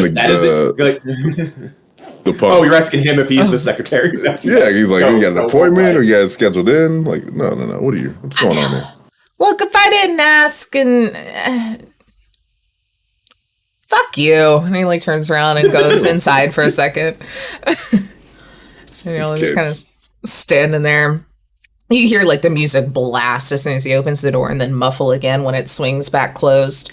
And, just probably about 2 or 3 minutes or so later, he'll open the door again and just be like, come on, yelling over this just probably some remix of Johnny Silverhand music just blasting. Mm-hmm. And you're able to walk in and you see that, this old kind of storefront is, it's the storefronts are still up to look like different buildings, but they very clearly cleared out some walls. So it's just one big kind of open area in this front bit where you see that there's, music going. People kind of laugh around, a little makeshift bar up in the front. Not fancy by any means, but definitely stocked and people are having a good time. Dartboards, different kind of arcade kind of games and things, all the kind of fun stuff in this kind of front area. Whereas then on the far side, you can see that there's areas more that open up to where the car mechanic area is in the old Home Depot lumberyard. And then you can also see sections where it looks like, probably some different tech kind of building things, making things. Some guns are on the table. You see some cyber arms because all of these guys are pretty cybered up. Probably very close also to cyberpsychosis in some of their cases because the Iron Sights loves their chrome. And so you can even see that there's one section that just has the kind of slightly opaque plastic kind of sheeting, and you can see that there's very clearly surgical tables in there and one guy on a table and a Ripper Doc kind of putting in an arm through the breeze kind of pushing back forth, very ragtag, not up to code on any of this, but it seems like anything that the gang may need very quickly can be done by someone in this room. And you kind of walk through the back out what looks to be kind of what would have been the back doors into an alleyway, but instead it opens into another building that looks much, much newer. And it's a little smaller and quieter, almost silent. When the door's shut, you don't hear this loud bumping music as much anymore. And you see just kind of a general, office area, for lack of better terms again. There's clearly desk, table, TVs different. You can see kind of the security monitors and such. And there's just one guy sitting there. He's got a headset on, and as soon as y'all enter, just kind of points, and the one individual that's leading y'all through will just kind of swing open the door into a official kind of office space where you see Plasma, who is also very, very, very cybered out. You can clearly see a lot of metal plating. It looks like the whole jaw area at one point in time, probably from an accident of some sort, as there's a lot of scarring that kind of goes up the cheeks, but it almost looks like the bottom mandible of a skull, it actually is kind of shaped in that way that it looks real crazy. You can see chrome on her arms. You can see some we'll say she's kind of got a shirt like this where there's one sleeve that's a little longer, but you can see the metal still kind of coming up on her neck. So clearly very, very chromed out. Has on just very typical kind of ganger biker leathers of the black leather pants, the black leather shirt, the jean jacket on that has the Iron Sights logo on it. Probably has the punk little spikes and stuff on the shoulders, like the 90s punk jackets. And has this like just super long, like nearly down all the way back on her back, like red hair, like bright dyed red hair. But you can see it almost has like this like shift going with it of like different hues of red, kind of like how like lava or water kind of has that movement in it. So it's clearly like tech hair. She comes in, she's like, Sights. How long has it been since I've seen you? 19 months, 47 days, 96 minutes, and 47 seconds. I forgot you could do that. I was just gonna say too fucking long, but yeah, that's too fucking long. Mm-hmm. Who's your buddies? Oh, get the fuck out. Like looking at the secretary guy, and he's just like, shit. Shuts the door. Okay, now who are you guys? This is Rex, this is Pascal. Nice to meet you. Nice to meet you. So, what hey, was that sorry, real quick, was that Scrubs I saw ripping up guys back then? Yeah, the doc? Mm-hmm. Yeah, I know Scrubs. Yeah, me and him go way back. Is he still a piece of shit? Oh, yeah. Honestly, he's just good at what he does, you know? We just gotta put up with some of the bullshit. Yeah, I love that guy. He's good. You can be a piece of shit human being and still be good at your job. Yeah, right. Especially since most of the people he works on are like near death or knocked out by drugs anyway. You know, you don't really need to be bedside manners, whatever. So it works. Anyway, I'm everything he knows. You looking for a new job? Nah, actually, I got a nice deal. We got my own clinic at our condo. Oh shit! Anyway, well, neither here nor there. Anyway, I mean, it's kind of here. Half the reason we're here. But not well, Sats, why don't you tell me why you have brought two very handsome men in my office and tell me what's going on? Yeah, this is a two-part call. You want the condo business first or the much more personal business first? Let's do condo. Get that out of the way so we can, feelings can't get in way of business we've already shook on. Sounds good. Nothing to do with your particular affiliation, but whatever branch is operating out of Haywood decided to shoot up the front of my building earlier today. So, you may want to get them under wraps and or let them know they should cease and desist on that action, because I would hate to have to switch positive affiliations with iron sights. That would make things complicated for all of us. Yeah, I would dislike that greatly. I will ask, because, they were shooting up Camden Court in the middle of freaking university. They're idiots. All right.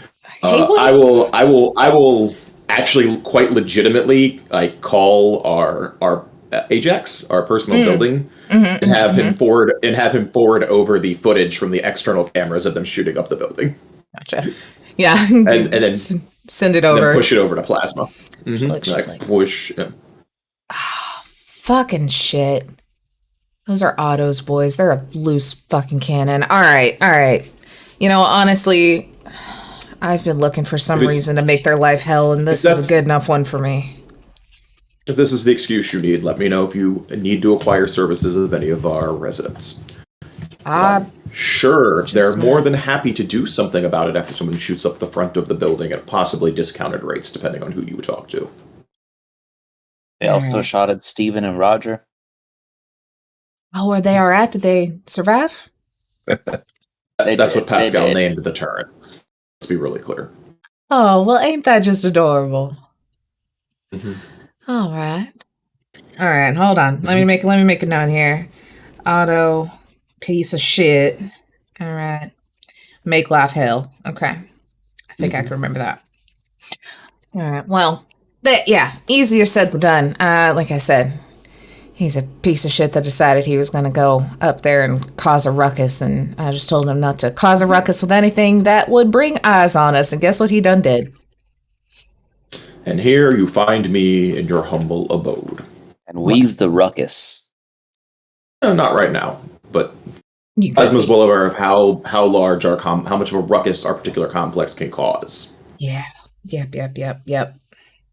To be honest, a lot of autos guys do have personal beef with people in there, so I'm going to assume that's probably the reason. But again, no excuse. They can catch them in the alleyway, not in their home. It's not just that. Once you start shooting in front of the building, the people you don't have beef with suddenly become very interested in having beef with you. Exactly. Well, I'd hate to have to go to the co-op board meeting and discuss mobilizing the whole complex. No, please. Oh, God. You don't want that. You don't want that. I don't want that. The weeks and weeks of meetings, fuck that shit. The emails back and forth, the text chains. Please. Well, then just sell this in your in-house. I'll sell it. Yeah. Yeah.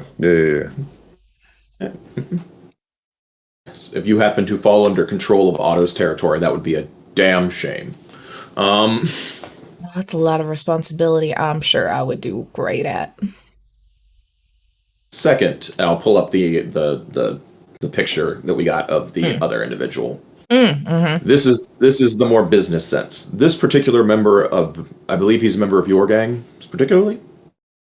She'll look over it. Hold on one sec. Did I write this guy's name down? Because I would hate to say I already told you it, and now I tell you something different. I think you wrote down his handle for online gaming, but I don't know if you ever gave a secondary name or additional aliases. Which I don't even know where that is. Oh, yes, I did. Nox. Look at me keeping notes. Hey. Being professional and shit. She's like, oh, yeah, that's Hard Knocks. He has an associate that we are looking for. She seems to have gone up missing. He was supposed to have met with her recently, and she called him and told her to meet him somewhere. Information will be very useful because we have been hired to bring her back. We don't necessarily need to rough him up, beat him up, mess him up. We just need to talk to him. Well, yeah, I mean, he's been acting a little down at the dumps lately. I can get him over here if you need it. That would be much appreciated. All right. Wait, down in the dumps like what? Down in the dumps like what? He's just been real moody. I think he was supposed to have a date. His date got canceled due to the kidnapping. Oh, that's hard. I've been there too many times to count, really. Yes. That would be much appreciated. It would make our lives easier, it would make everything simpler. It would continue to keep us on positive terms all across the board, because at least I can say this faction of Iron Sights is very helpful to the complex and send more of our people your way when they need to have agreeable terms to things and not have to worry about getting shot at on the streets. Hey, I appreciate it. I mean, it keeps the wonderful residents of your building out of my hair. Because, man, they can cause a mess. In negative ways. If I recall, you do like them in your hair if it's helping your business. Well, helping my business or me, but yeah. Mm-hmm. I would like to point out that after she said that we were handsome, I'm making oogly eyes at this very scary lady. Oh yeah, and I mean she is like very much that like large and in charge confidence, but is like any chance she can get trying to like throw some confidence and give like little winks. Like I'm very much working the room. Pascal is just in it. I will not actually look at Pasquale because some people don't have to turn their heads to look in this game right now, right. And it'll just be like she would break you. Like literally, he just straight says it like that. Like she would break you. Well, hang on now. I might like that. You don't know. No, I don't mean in the sense of like it's fun. I mean literally. Satsa got this, man. Chill. You do your thing, bro. I do my thing. Okay. I got my supplies. Yeah, I was just gonna say I got my. He's going to be useless. Yeah, you're gonna need it. But listen, if everybody hit me with the jump paddles, I'll be all right. I did it with my car once. If it's love you're after and everybody wants to stay safe, like I said, Toward No Tech Industries has some amazing products. That product line is to die for. You know? Come on, man. Not this again. But yeah. I mean, like different shows for different folks, I guess. I don't mean necessarily in the way, I mean in the way that she would quite literally destroy your pelvis. I know what you meant, man. I know what I'm signed up for here. We got. Oh, you don't, Pascal. No. Sats for as charismatic and much of a talker you are very forthright sometimes. Mostly, I just need him to be able to drive the car for the rest of the evening, and I would appreciate you not destroying his pelvis. That's really. Oh, well, I'm busy today anyway. Maybe tomorrow. Okay, well then fine. Yeah, once the job's over, do you. I got a spare pelvis back at the clinic, but it'll set your back a little bit. I'm just saying. Gonna upgrade me to cybernetic pelvis. Now we're playing Cyberpunk. It can sit you directly into your car, connect you directly into your car. You know what I mean? Like you can become literally one with your vehicle. I can plug right into the little mule. It's the work of art. Do you have a Neuralink in the pellet? Interesting place for a Neuralink. And all right, into stick shift. Well done. Well done. Mm-hmm. As this conversation's going on, the doors opened and you see Knox has walked in. It's just very confused looking around at all of this talk. He's like, You called me? Oh, Knox, these wonderful gentlemen here would like to have a little bit of a conversation with you.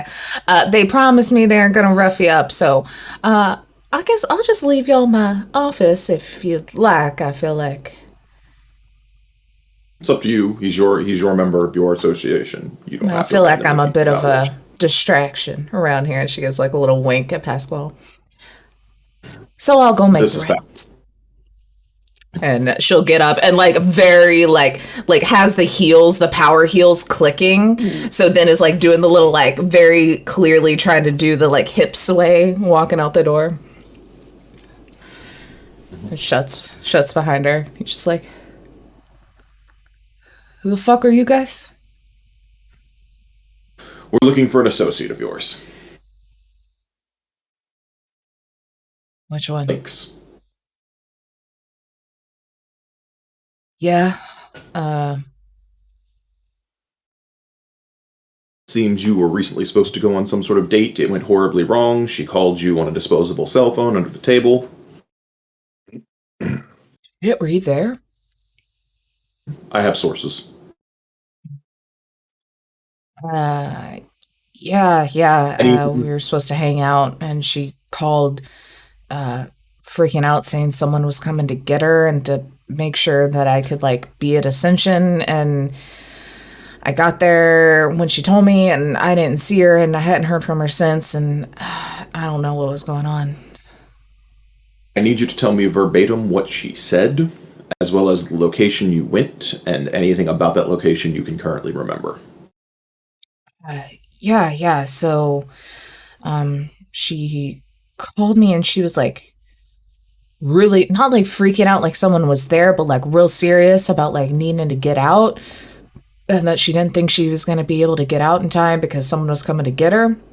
They were going to like, I don't know. She just said taking her somewhere else, and she didn't want to go, and it was real weird. And she said that it was all supposed to happen at Ascension, and at like they were gonna come get her from the office. Like she couldn't leave. She was like locked in, and I don't know. And I tried to ask her if I could just come up there, and she said no, there's no way because security, blah blah blah. I don't know. There's a whole argument. She said the easiest way to get her would just be when they were getting her out of the building, and told me to be in the ground floor when it all was supposed to go down. And I never saw her or anything going on. And I've tried to call her since, haven't got her. She hasn't been online. I don't have any other way to get a hold of her, and I don't know who it was. I can't get in anywhere. I mean, I don't live in the building, and I don't necessarily have the best track record, so no one talks to me. Understandable, you've been caught many times. Not as much anymore, man. I was young and made mistakes. But sure. I don't know. She did keep saying something, and I don't know. I feel a little stupid looking into it because I don't know. What did she keep saying? She kept saying some name, like she kept saying X or Anonymous was like who was after her. And I've looked it up, and man, that is such a common fucking name. A lot of people are fucking posers and think they're cool saying they're anonymous or whatever bullshit. So I don't know who the hell it was, but they said they wanted her for you remember tech what stuff. She said verbatim? She said that she was locked in her office and they were basically selling her off, like her position. She was going to have to go work for somebody else, and it was some super anonymous thing. They kept calling the guy X, and that she couldn't leave. She couldn't talk to anybody. She didn't have anything she could do. She was just stuck there until they took her out of the building. Okay. Pasquale has not shared about his delivery, correct? I haven't. No. Just making sure. Mm-hmm. Like, because at this point in time, I think that is where we are at. Yeah. As a player, like you over there doing some human trafficking. I see. Yeah, But yes, no, that helps some. We appreciate it. We now know she's been moved out of the building. We know this particular employer in place, and we know there's a particular bit of tech packaging. If there's anything else that you can remember, call, and he'll like give him a number. It is not his actual personal agent. It is a disposable number that he uses. Yeah. It's like, yeah, I can do that. Okay. Let me know if there's anything I can do too. I have come up dead on any leads, so. Really not. What? Clearly not dead. Not come up dead on every lead. Like there's nothing I can use. You. No, yeah. Yeah. Dead ends is is the word you're looking for. Yeah, sure that. Or you're no investigative reporter, I see. No media future for you. Fuck that. Very well. We appreciate your time.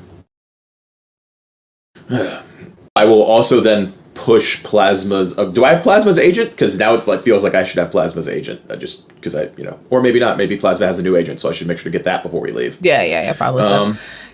Yeah, he'll like start to leave, and he'll just like kind of stop at the door, look back, just be like, "Hey, if you find anything out though, at least like tell me. If she's alive, dead, missing, still gone, anything." That's up to the client. All right. And he'll just kind of like duck his head and walk out. And Plasma was kind of doing the rounds, checking on things, so y'all can like leave and go back into the main area and kind of look for him. If we have a moment to pause, like in the general commons area, I'll go, "Hey, Sats, do you have the means? Do you always have to call somebody, or do you have the means to look up like maybe who owns a building, a particular building by any chance? Maybe." I would contact a netrunner about it, in all honesty. Jax would be the two, especially if it deals with this particular job. He'd be very well motivated to put forth expedient effort to get that information. Well, I don't know. I don't know if it's related, but earlier today, before they shot up Camden House, I was on a delivery and I delivered some kind of techno box. I don't know what it was. I just had it picked up and delivered it to what part of town did I head to? I think it was still like Old Combat Zone area, like South Night City Old Combat Zone area. I delivered a box that looks. What size box? I mean, it was a pretty large box and it looks similar to the box they showed us on Ripley's data pad. I assumed that box isn't there anymore because once I delivered it, I could hear a bunch of like ruckus as if something was being transformed or moved, but it's not my place to inquire after making deliveries. That's not how the job works. But I do know the house and the building, and maybe I just have a sneaky suspicion that, like, I would just really hate if it turns out that they stuffed Lynk into this box, and I feel like the man that maybe this X, maybe this anonymous, maybe that's the same guy that silenced Bite at the bar, and earlier in the day. And I don't know, like maybe if there's like a recollection thing, or if I could put two and two together. But at the very beginning of the day, I passed the other vehicle when I did my sick J-turn, deja vu move, and there was like crazy eyes looking out through the car that were like cybernetic eyes, above table or however. Maybe I'm connecting the dots now. What might they have been similar to our mysterious perp in Ascension? No, I don't think so. Like, I think it's pretty common for people to, like, especially, like, you have a very interesting vehicle, and it was very clear that there was something on board of it because the trunk couldn't close with it. Right. And, like, you know, like, it was honestly probably random road violence. Like, you know, it just happened to be someone super cybered up, so it could have been an Iron Sights guy. Okay. Just, I'm gonna steal a shit. You know, I don't know. So it's like I get shot at all the time on the deliveries, but I kicked up the donkey kick and I hit up the nos and I didn't look at him for too long. But you know, I would contact Ajax to get the location on the building in the matter. That would be my next go-to step. Maybe that's something to look at, but I don't think it's there anymore. I doubt it, but it's a lead. It's still a place to go from. So, because right now the only thing we know is they have moved her out of the building, and we don't know where that box went. And if you believe it's the same box, then finding out who owns the building and returning to that site would be the next step, because it's the only next step we have other than going back to Ascension and trying to get some of the corporate people to talk, which will take a very different approach. We are aware the security is the one that handled the situation, which involves either extracting security members and interrogating them, or getting access to their security mainframe to find out what they did. Yeah, I don't know if we want to kick that hornet's nest. Exactly. We are trying to expend all the options before kicking the hornet's nest. That is a very big hornet's nest. I'll send coordinates to your data pad of like my drop point from earlier in the day and see if there's anything that could be cross-referenced there. I'll send to Ajax that this is a location point we have, so if you could find out who owns the area, recent activity in the area, anything that would stand out in the area, Pascal feels that this might be a location to look into, and we'll also make sure to get Plasma's new agent, as well as engage in random small talk with any of the Iron Sights that don't seem too crazy, and give Rex a chance to talk to Scrubs if Rex wants to talk to Scrubs. Cool. Yeah. So, you send that off to Ajax, and they're just like, on it, hold on. And, Plasma will kind of saunter up again, hips a swaying. And she's like, well, did y'all get what you were looking for, or on the right track? Useful intel. That's good.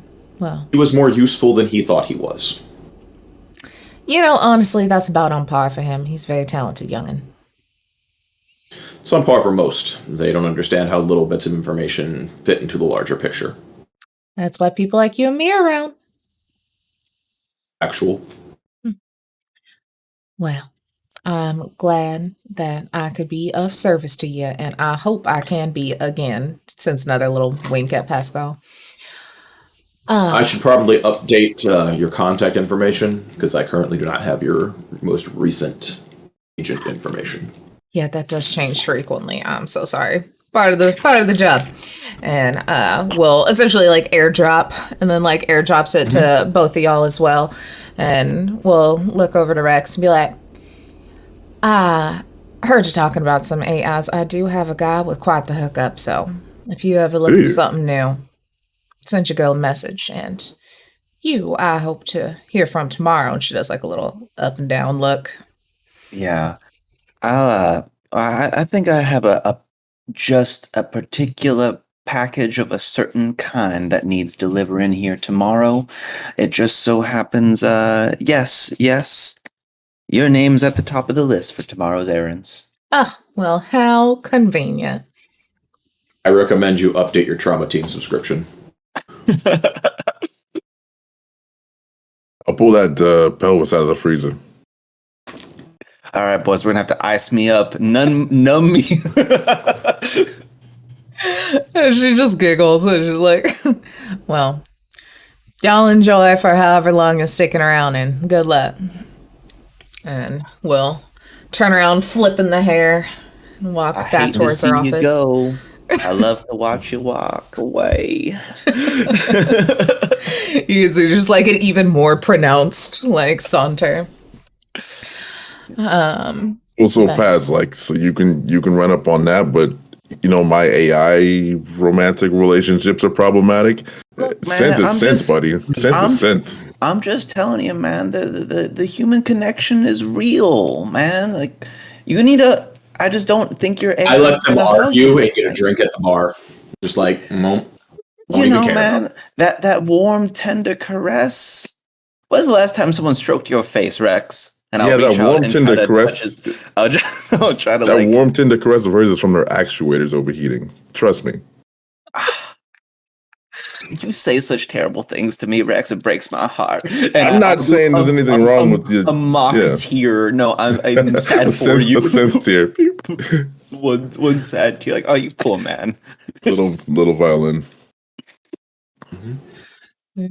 Yeah, you go up to the bar sites and there's just it's very very unregulated for the most part. Like there's one guy sitting at the bar stool and sees you coming and just stands up on the bar stool and does like a handstand and flips over to the back of the bar and is like, what do you want? He'll order just something very like probably whatever the closest thing to fuel is there, like whatever like Everclear-esque ethanol level, which is a lot of what they have because these people are literally just therapy and money separated from you. Like they are as close as they can get to you, and so they're just puts it over. Dinks he like downs not a shot. Much more than a shot, but takes it like a shot, and then flips back over and he's like, serve yourself. There's a tip jar down there. We work off the honor system here. Pay for what it's worth. Interesting. He'll leave. He'll actually throw like think about it, and he'll think about it and be like, fine. He'll throw like 100 eddies in the tip jar just to prove a point to a degree. like, no, you can have 100. Like. Love it. It's kind of like that do better idea. Like Zeitz is like, or therapy and like the idea of there being therapy and money away from being like me is very important. Yeah. All right. He'll put it on a stick. He'll put it on a stick and be like, no, he won't do that. Yeah, I thought about it. She's sleeping on the couch right now. She's safe. She's not out causing fights with iron sights. He's gonna be like, this is 100 eddies to like if Razorwind does something stupid. Call this number. Oh, yeah. Call me, please. Anything else anyone wants to do while in the area? I think we're waiting on the Ajax and then heading to the building. Yeah. Alrighty. Yeah, you sit there, have your drink. We'll say they're probably like I said, a lot of people just sitting around dancing, chatting, talking, whatever. But I think just because, this is a very, interesting group of iron sights, I think there's, some sort of, VR brain dance version of, Mario Kart happening that a lot of people are watching and is projected on the wall for everyone else as this is, going on. But it's, Mario Kart meets Cyberpunk, so they're, actually, shooting at each other as they're, driving down, the roads and stuff. And so everyone's just kind of watching and cheering. So you're just kind of sitting there watching, this is an interesting vibe in this place compared to other things. Nobody wants to be the hero in this room, right? Nobody picks the fight. I assume Plasma told them not to pick fights, but yes. Yeah. And I mean, like I said, it's very much because Good. any of y'all would have different like gang related experiences or seeing that like this is very much like they know the rules. The rules keep them fed, keep them clothed. They're gonna follow it because they're getting out good because Plasma's making sure they're getting out good and they don't cause a fucking ruckus for her. So they're like, is there anybody while we're killing time for Ajax? Is there anybody that has a cool looking hat? just any kind of cool looking hat. Yeah, what I want to do is if there's a guy with a cool looking hat and we're killing time, I'm gonna race in Mario Kart for their hat. I'm gonna bet them that I can beat them and take their hat, and I will proffer up my shades. Oh, okay. Yeah, you know what I think we'll say just because I want to see you roll some nomad shit while playing a video game. You see, there's this one guy. He's the reigning champion currently. He is high on his freaking horse, sitting there. And yeah, what is a cool hat to Pasquale? Like, what would be a hat he'd bet for? Is it a purple bucket hat? Because I want it to be a purple bucket hat. Bucket hat, little Peaky Blinder.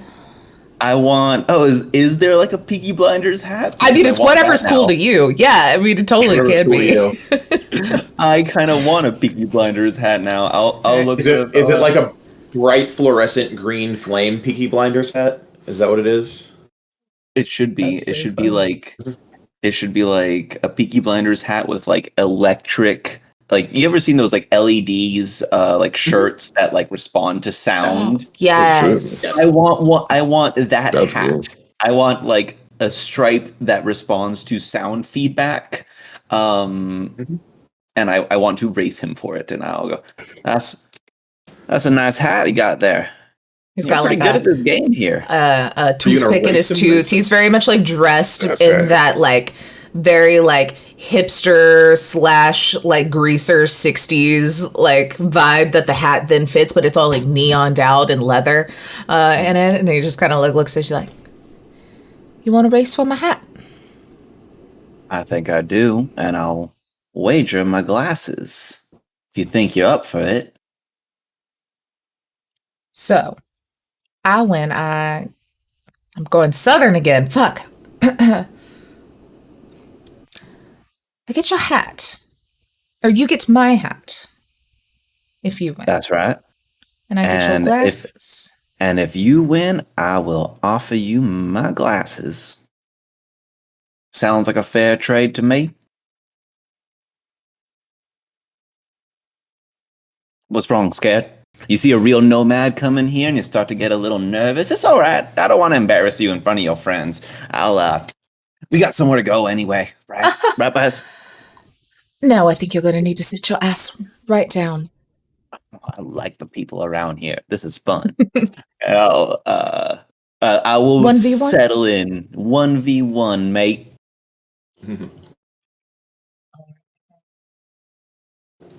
Alrighty then. Let me pull up a fun little character either sheet. going to be entertaining or a disaster. One or the other. We'll see. Besides, who you put money on? I don't gamble. Of course. Plasma walks up. She's like, I'm going to put 100 on the new guy. Oh, I get fired up now. I'm fired up Rex. now. I have a niece. I can't afford to gamble. I lick my fingers and smooth my eyebrows out. Oh boy. He tightens his my elbow. His hat down on his head and then plops on the little brain dance goggles. And I can't find my Cyberpunk dice, and I feel really weird using my Witcher dice, but you know what? Same vibe. Same system. Same system. So All the right. question is, what are they rolling? Are they actually going to make them roll drive, or are you going to let them roll like computer skills, It's a bonus brain for being a dance. nomad. It's a brain dance. So Oh, you're it's like- meant to feel like you're in it, you know? But this Legit. guy is the reigning champ, which means he's very clearly also skilled in driving. Is he a nomad or is he just a good driver? We'll find out. Or is he a net runner so he gets extra actions? Or is he a net runner with extra actions? All Let's right. see. So, well, since it's just 1v1, we're just going to essentially roll off at the same time each time as you hit the different areas here. We'll just do 3 rounds, three Okay. rolls just for funsies. And then, let's do... Yeah, we'll do 3, but then you have the option to maybe get some power-ups each one. We're just making this up on the spot because I did not think I needed to make Cyberpunk Mario Kart, but I'm here for it. So You did it, and I was like, "There's no way I'm passing this up. There is no way I'm letting this go." I right definitely now. did not forget we had a nomad in the group when I picked a driving game. Oops. Anyway, all right, let's roll off here, Okay. and we'll see whoever's the highest essentially is getting the lead that round. And Okay. then we'll roll to see what fun power-ups we get. So right. you'll add your drive. It's going to be your drive skill. So everything you would add to that normally. drive land vehicle, right? Yes. All right. Can I add 2 points of luck onto it? Sure. Which is good because I already rolled a 10. So Good. let's see what my bonus is here. He rolled more than that. I roll 1 billion. Woo! I'm doing That's math with a and it's woo probably right not there. going to matter because I haven't even looked yet. I roll 35. Oh man, and he got Yeah. 28. He did so good. You got a He did do so 35. good. Holy heck! That's not enough. That was not enough. That's Oh, God. that's a 34. That's not. You're So, not beating the 30s. I'm not gonna lie, I've not played much Mario Kart in my life because I grew up on PlayStation, so I've played a lot of Crash Team Racing, so that's probably where a lot of my head's gonna go, so y'all just tell me if it doesn't correlate. You say Mario Kart. I was like, why didn't you pick Mario Kart? There's so many other weird Cyberpunk racing games, but It all just, good. we're here now. There's no Yeah. Because it's just that goofy, cartoony vibe, Yeah. Like it doesn't fit, which makes it better. like that. So I don't know. I know in Crash Team Racing, you get the 3 lights, and there's the chance to get the boost. Can you do that in Mario Kart too? All right, do that you in got Mario the Kart too, boost. yeah. You got the boost, which right. means you got ahead in this round, and you're able to take off Rainbow Road just because that one's nice and fun and iconic as you're just rocketing on this Rainbow Road in the middle of Oblivion, but like from the first person real life point of view. I have a very important question. Mm-hmm. Who did Pascal select on the racing yeah. game? This guy's Princess Peach. is I feel like are we still in Mario Kart? Yeah. it'd be like a Mugen kind of game where like there's just 1,000 different. Yeah, it's fucking- clearly very everything. modded and fucked in this point. So Yeah. you could literally have like Snake driving the car, and it's like And doesn't make sense. I'm playing the crazy clown from Twisted Metal. That's what I'm playing. Perfect. Twisted Metal would have been Like such Sweet a Tooth. better one to pick. Oh, it's fine. Tooth. Fuck, I forgot about Twisted Metal. All right. You are Grew up able on to PlayStation. rock it out. I know. And you rock it off. Roll for me what is your luck stat? It is an 8. Oh, fucking hell. All right, well, roll a d10. You want to roll under an 8. Just is there a way to do I roll a stat go or over just the- a single D10? Yep. If you go over to the side, there's a D10. You just roll 1d10 from the side little thing right there. From the side little thing right there. If you look at roll 20 on the left-hand Yes. side, you're gonna have like a cursor. You're gonna have a Yes. little paintbrush. Yes. The dice Yes. on there. If you scroll over there, you'll see all the dice. So you roll the Okay. D10 there. 6. 6. All right. You hit the present. Is it the box? Fuck, I don't. It's a box. peach. It's a peach in Crash Team Racing or a Whoompa fruit. It's a box. All right. And roll for me. I need a power-ups list. Sorry, I didn't mean to. No, I love it. Okay, cool. Roll for me a D8. Okay. A 1. 1. A 1. All right. Man, I also don't know what these abilities do, so let me read it real quick. Make I them agree. all up.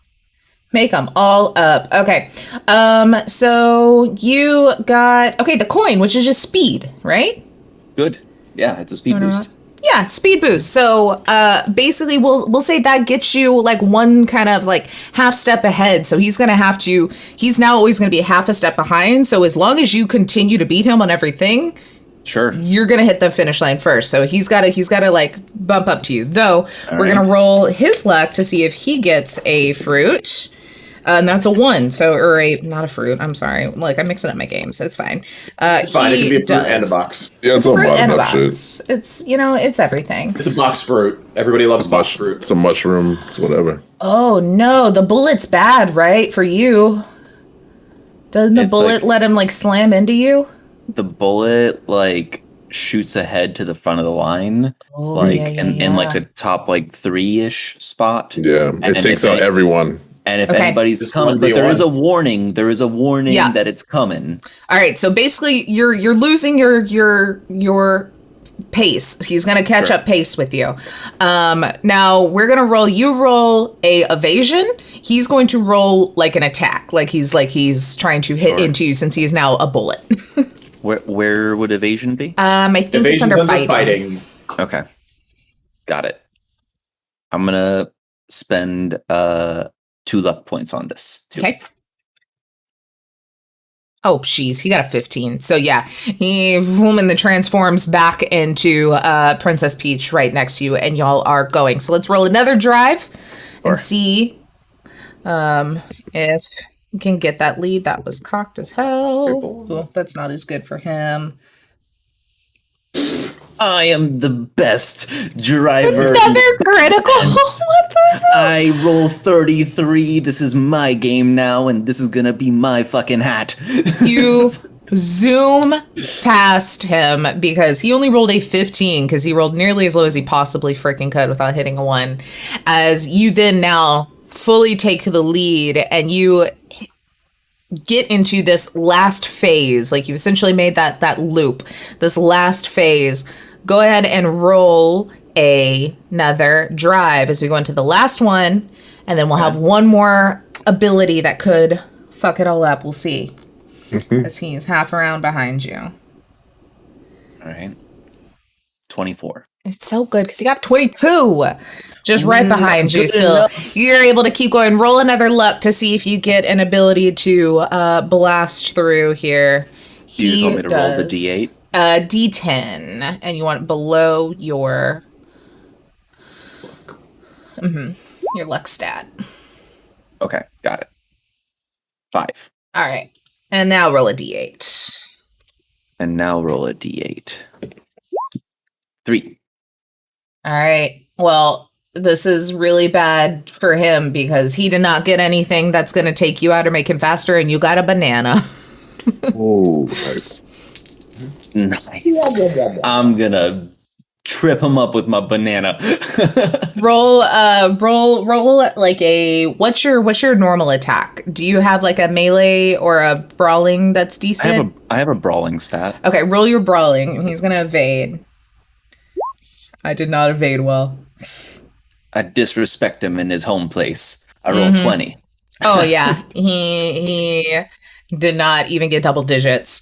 As you throw, he's just blown away that someone has like come in 2 laps, just kicked his ass.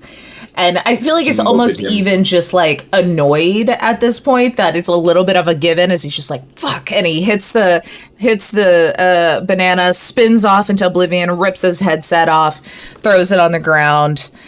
Everyone's cheering. Plasma's taking money from people. Thank you. I hold my hand out for the hat. If you would be so kind, sir, I'll take my trophy and get out of your hair here. You can see his eye, like, focusing in a very robotic way, like, constantly, like, almost, like, shaking. And it's just like, fine. Thank you, sir. Most gentlemanly. Maybe you can win it back from me next time I come around. I think I'm paying your boss a visit. Good luck. Why does everybody keep saying that? Why does everybody keep saying that? I'll just go to my buddies, smiling and beaming, and I'll shoot Plasma a wink before we decide to head out. Okay. She'll a little wink, and she'll kind of like walk up and go for like a handshake of like, good job. Oh, thanks. It's hand-eye coordination. It's very important. Good to know. And she'll move her hand, and she's palmed you some of the credits that she got from betting on you. You now have 500 extra credits in your hand. Oh, good. On a chip. I made back my bribe money. Nice. I'll take it. Sweet. Ajax then will ping you sites. I was like, all right, looked up this building. It's been abandoned for a good long bit. Apparently there was like some sort of serious construction about 10 years ago. But no one's been seen in the area since. It's under a name Xavier and like a subsidiary of like Zion Corporation. I don't know. From my Google, it's Googling so much easier. We'll make it work.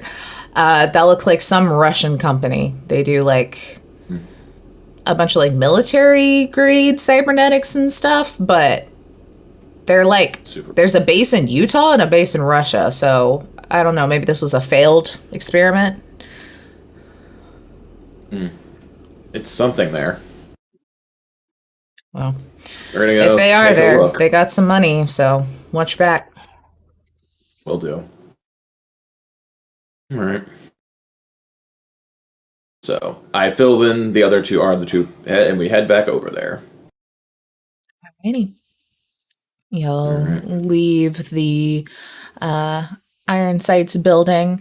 I think you hear a little like whistle as the door shuts, and you'll get in the car and head off. Not very far. Like it's probably, 10-minute drive winding through the combat zone. You're kind of have to circumnavigate the area a bit and find yourself in this area of the combat zone that you had been in before Pasquale. Nothing looks to really have changed. This area that you went into is still kind of that little bodega. It looks just the same as you had left it. There's not really a lot of people even out and about. Like, one, there's not a lot of active businesses or anything, so this may be more residential, if anything. Like, it's a pretty abandoned looking area for the most part, especially this time of night. Like, anyone who's here isn't here or is in sleep, probably, in the surrounding buildings. But, yeah, the building itself, lights are off. Looks just as dusty and boarded up as when you saw it earlier today. This is the place. I unloaded the car. I picked up the box. It was kind of heavy, but I could pick it up on my own, so it wasn't so heavy. And then I just put it inside of that building there, and it was dusted. Nothing else was really going around. I set it down. Those were the instructions. And then I walked out, and the door locked behind me, and I could hear it, moving as if machinery was moving around in there. But that's not my business. But it might be now, unfortunately. We have a look-see, and he'll pull his pistol and head in. Everyone, give me a quick perception check. Good. Awareness. 22. Nice. 19. Nice. All right. You are all looking around, and for the most part, everything looks untouched. I think you can see some recent footprints, but can pretty immediately match them to Pasquale's boots. They're from him walking in earlier. None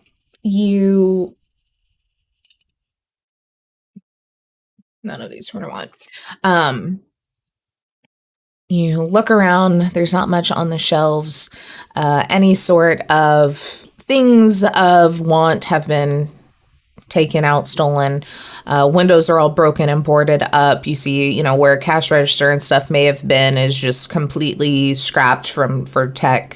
Someone's already come in here and scrapped it. You even see like the wall or the ceiling panels are moved to the side, and like the wires and stuff are pulled out, and very clearly everything copper has been clipped. Like anything usable has been like stripped out already by who knows who.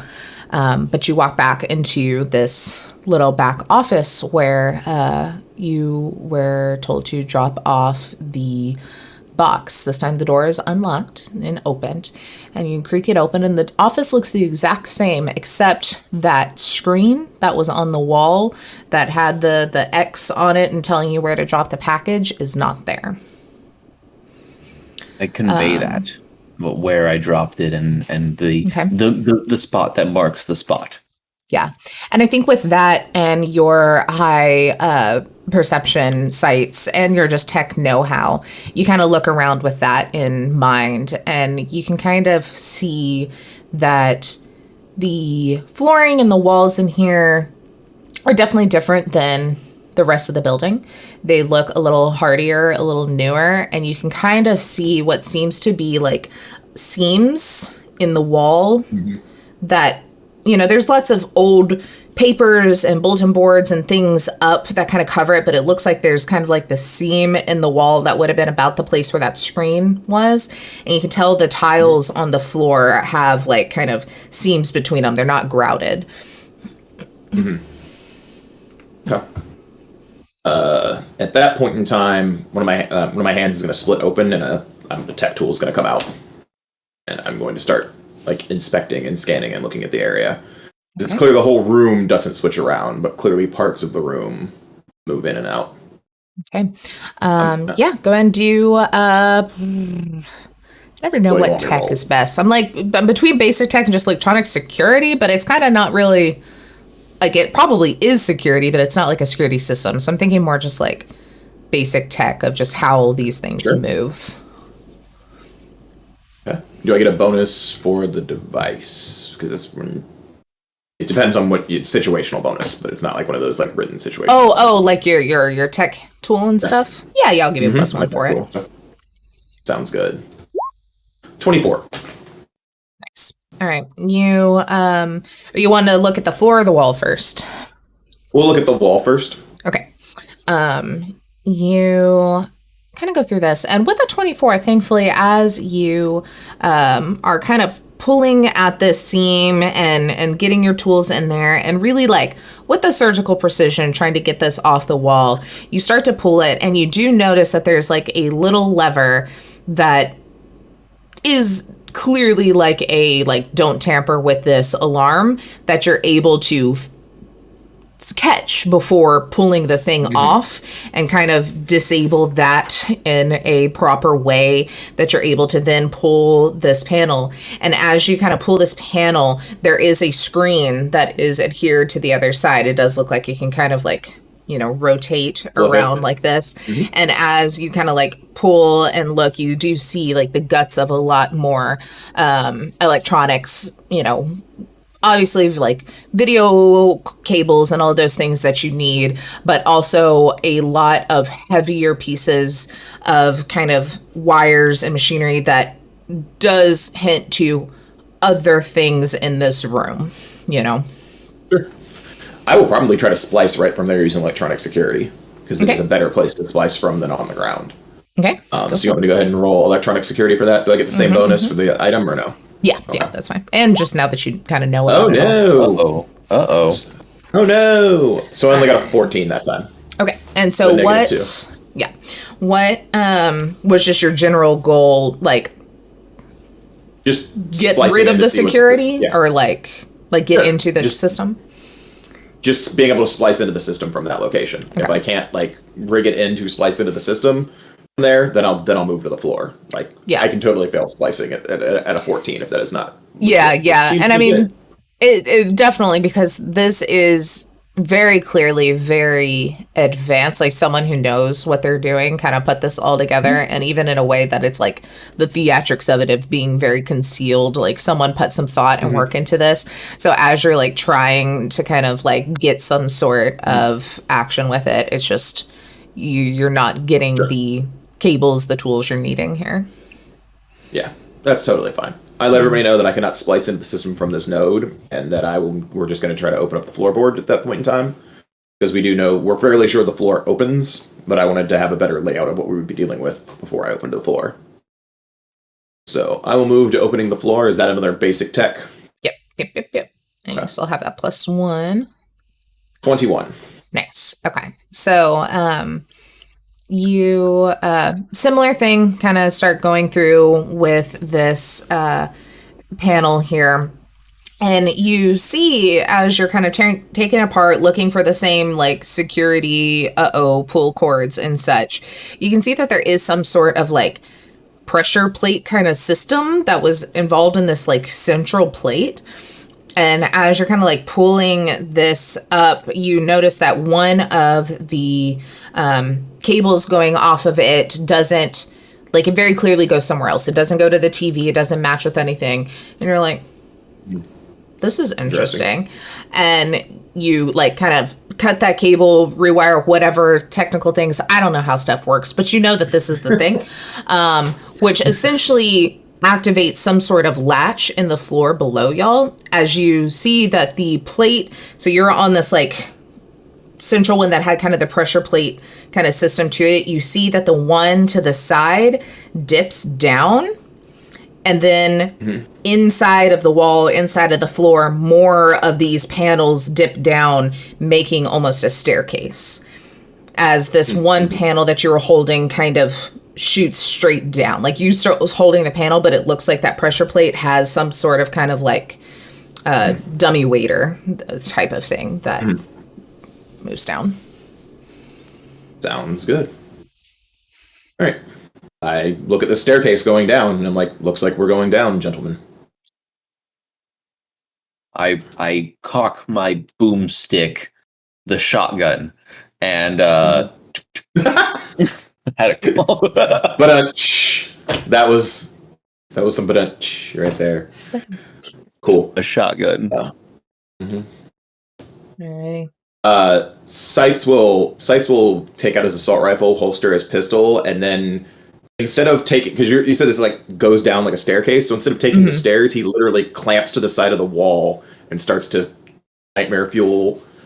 Of course he does. No lights, activates ultraviolet, or not ultraviolet, activates like, thermal vision so we can see in the total darkness, and like timers on there like nightmare fuel, like he is known to do.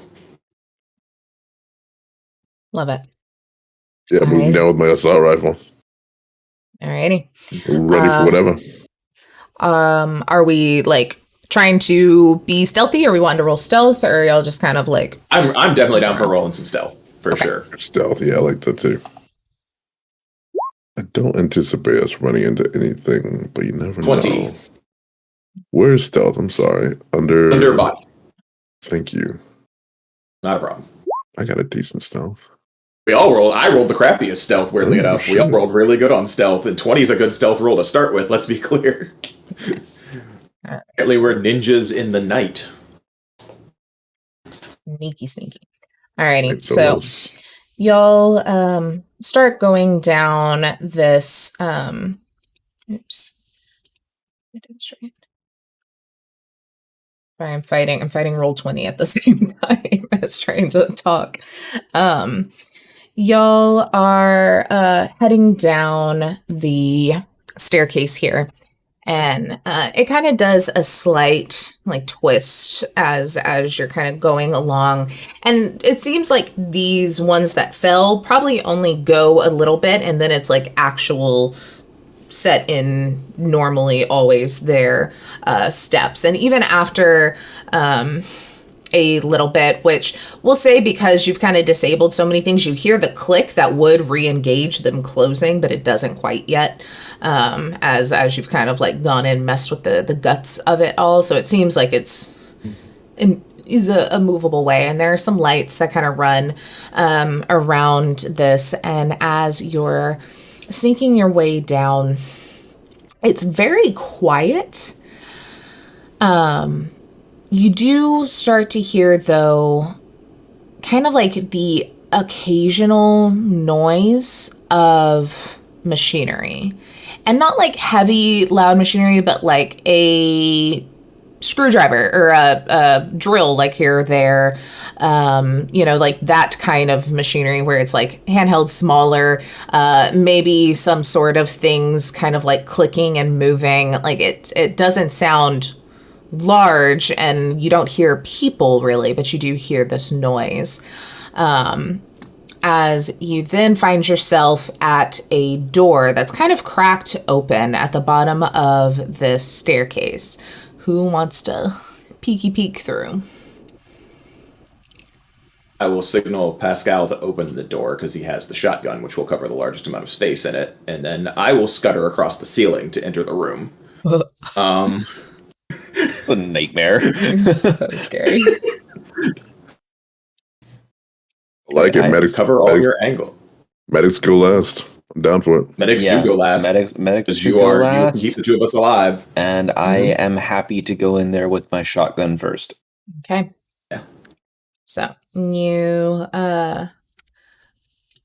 open the door and you look through, and it seems like you're still up on a ledge, as there's just like a metal staircase in front of you, like a very small kind of, not makeshift, but definitely not a permanent, kind of like one of those in like a warehouse that you like push up to get up to a higher level kind of staircase. That leads down onto a floor where you see directly in front of you what looks to be a kind of small office. You see a door and just like a cutout room to then a larger like factory. You're standing up on this door with the staircase that then leads to another platform that looks down onto a factory floor where you see probably just about 4 people currently. I mean, this is late. It doesn't look like it's a 24/7 factory here. Yeah. As there's just a few people, lights are very low. They just kind of have like desk lights, as there's multiple desks. And you see various people with different tools working on like a large cyber leg or an arm or something that looks like a neural link, like very clearly working on different kind of cybernetics at this table area, at these table areas. If y'all look on Roll20, I'll move you to your scene. With that, too, let's take a quick little break while we wrap this up, just so I can reset the view screen, seeing as I don't necessarily have a map view for those watching very easily. So we're going to take a quick little break. I'm going to switch that around, refill water, and we will be right back. Sweet. Down on the floor, the factory here. I'll just put some tokens here of the same cover lady where there's some people working. You can see that there are, like I said, something here. That one doesn't really have a light on. Let's see this one. You can see, some of the kind of like robotic arms that are helping move some things at each desk. And you see all along the walls kind of back under this platform, because this is a platform that you can walk up on the top. So down below, you can see some more boxes and things that are very clearly different, materials and things that they may need. You also see in the back here this large double door that very much looks like a shipping kind of double door, big enough for a large like 18-wheeler to kind of back up and pick something up there. And sitting off to the side down here, you see that these orange boxes and these white ones with the kind of tarps around them very much seem to be packaged for shipping. They seem to be packaged and ready to go out. So that is kind of the view that you're seeing right now. I will say, just because you had to roll above a freaking 20 sites, I can't pull the wool over y'all's eyes at all. You do see, currently, as y'all are barely looking in the room, not in quite yet, in both corners, turrets affixed to the ceilings. Are they angled We'll make down them onto these red guys. Sure. Are they angled down onto the floor? They look like they can angle in whichever direction they need to be, but currently are just kind of like down, looking that area. Where the nose of the gun seems to be angled down. And like so you see this kind of like office over here. We'll say that this is the door right here. You can see a little bit of a notch in the wall. And there is a light kind of under the door that y'all can see through. I am going to look for the thing that I get to control. Where am I? Am I here? Yes, I am here. Oh, I don't know why y'all are so tiny on the grid. I was just gonna adjust my It's character. fine. Yeah. You can do that. I think when the last map that I had was smaller that y'all were brought in on. All good. I'm going to do my technician duty and then try to disable these turrets before anything else happens. Okay. I need you to roll another stealth for me against the perception of this drone to see you creeping up while it's facing other directions. Oh shit. Do I have a target number now, or will I be getting one? I gotta look for it, but yes, there is a target number, but it's just there. It's perception. That's totally fine. I would like to know the target number before I roll, because I would like to know if I'm going to spend absolutely luck or not. All right, it's in this section. I know where it's at. That's easier. Like perception 36. Okay, well, I'm not beating that. So. I mean, it's definitely not that high. That's for damn sure. Let's see. We have it is a 17. I will not burn any luck then. Okay. That's not. I rolled a 15, so I did roll under. So I think we're back. Okay. We're about to get into the combat land. Apparently, right. You start crawling your way across the ceiling. Mm-hmm. Where are Pasquale and Rex? Well, what are y'all kind of planning on doing here? So these people that are at tables, they seem fairly engrossed in their work. Is that right? Currently, yes. Yep. They have not. They have not even noticed. They haven't noticed sights. Mm-hmm. And how did we do on the turret disarming? Not quite. I did not stealth to get close enough. I rolled a big bad 2 on my stealth check. He's on the way over there, but the turret spotted me. Yeah. Does the guard railing? I guess there is a platform and then yet a lower platform still. Yeah. Mm-hmm. Correct. Mm-hmm. Okay, but we do have to come down this flight of stairs. Mm-hmm. Correct. And I imagine once we come down, we're gonna be spotted. Yeah, if y'all want to, it's fully fair to say y'all are waiting to see if Sides disables the turrets before you move, or if y'all were going to move while he was doing that, just want to know that as well. Yeah, I would not have them move until the turrets were disabled. That would be bad planning. Pasquale would... Pasquale's plan of action would be to stealth down the stairs and just check out, maybe see if I can look through the crack of the door and see what's going on in there. But is there a way, how do you ping on this map? Just left click and hold. Okay.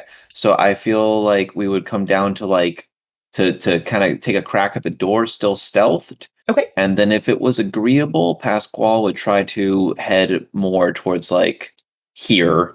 Okay. And get in position more or less.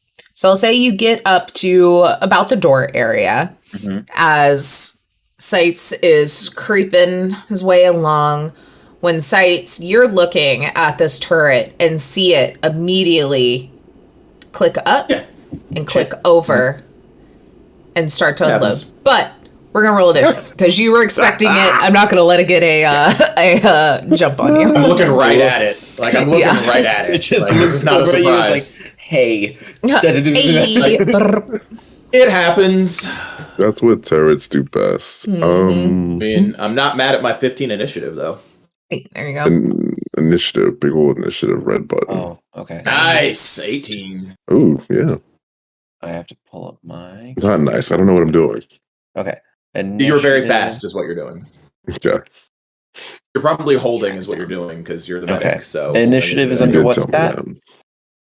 that. It should It's be a up big at the red very button. top of the top. screen. Yep. Oh, I see it. At the very top. 16. I'm the slowest at a 15. That's a You're lot so of good. chunky. Oh, like, that's just good in general, because usually that's not what happens in these games. 15 is a pretty respectable initiative in this game. Oh, good. Hey, Taylor? Yes. Do you want evasions rolled before your attack roll or after your attack roll? I don't care. Probably before. No, yeah, so we can see what your DV is that you've set. What the DB is going to be? Sounds good. Yeah. Alrighty. I know different storytellers like it different ways, so. Wait, what is DV again? Sorry. Difficulty value. So Thank you. it's the number you have to beat, but when you have a high enough reflexes, you're in a position where you're basically making the difficulty value when you're being shot at. So some Okay. people like to roll it as a counterpoint, and some people like to roll it beforehand so the ST knows what they have to hit. Makes sense. I was asking Taylor's particular forte. I dig it. Right. We've got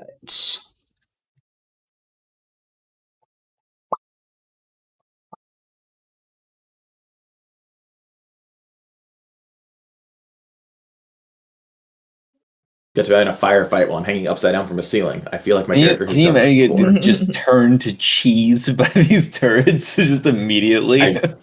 I doubt it. Turrets are usually not super terrifying.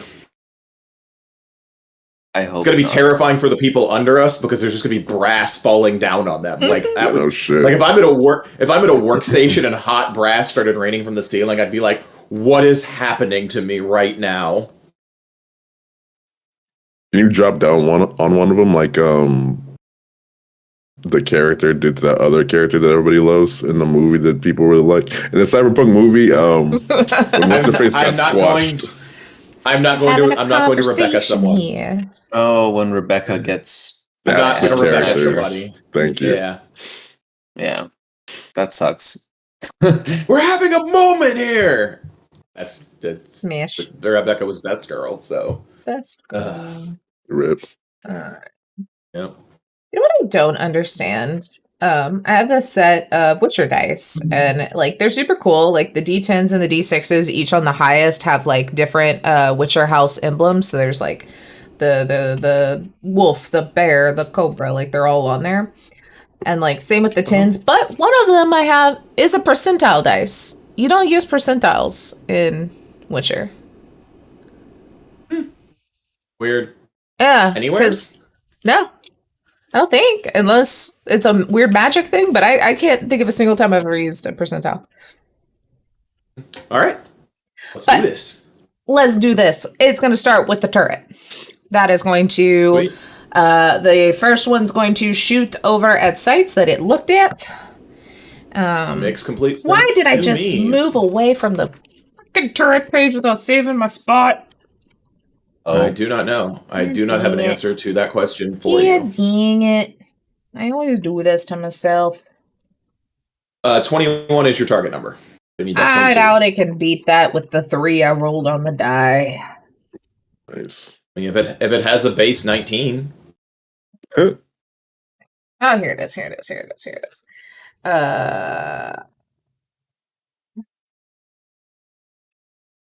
Yep. All right. Let me make a little note here. So yeah, that's 3. That is close, but no cigar.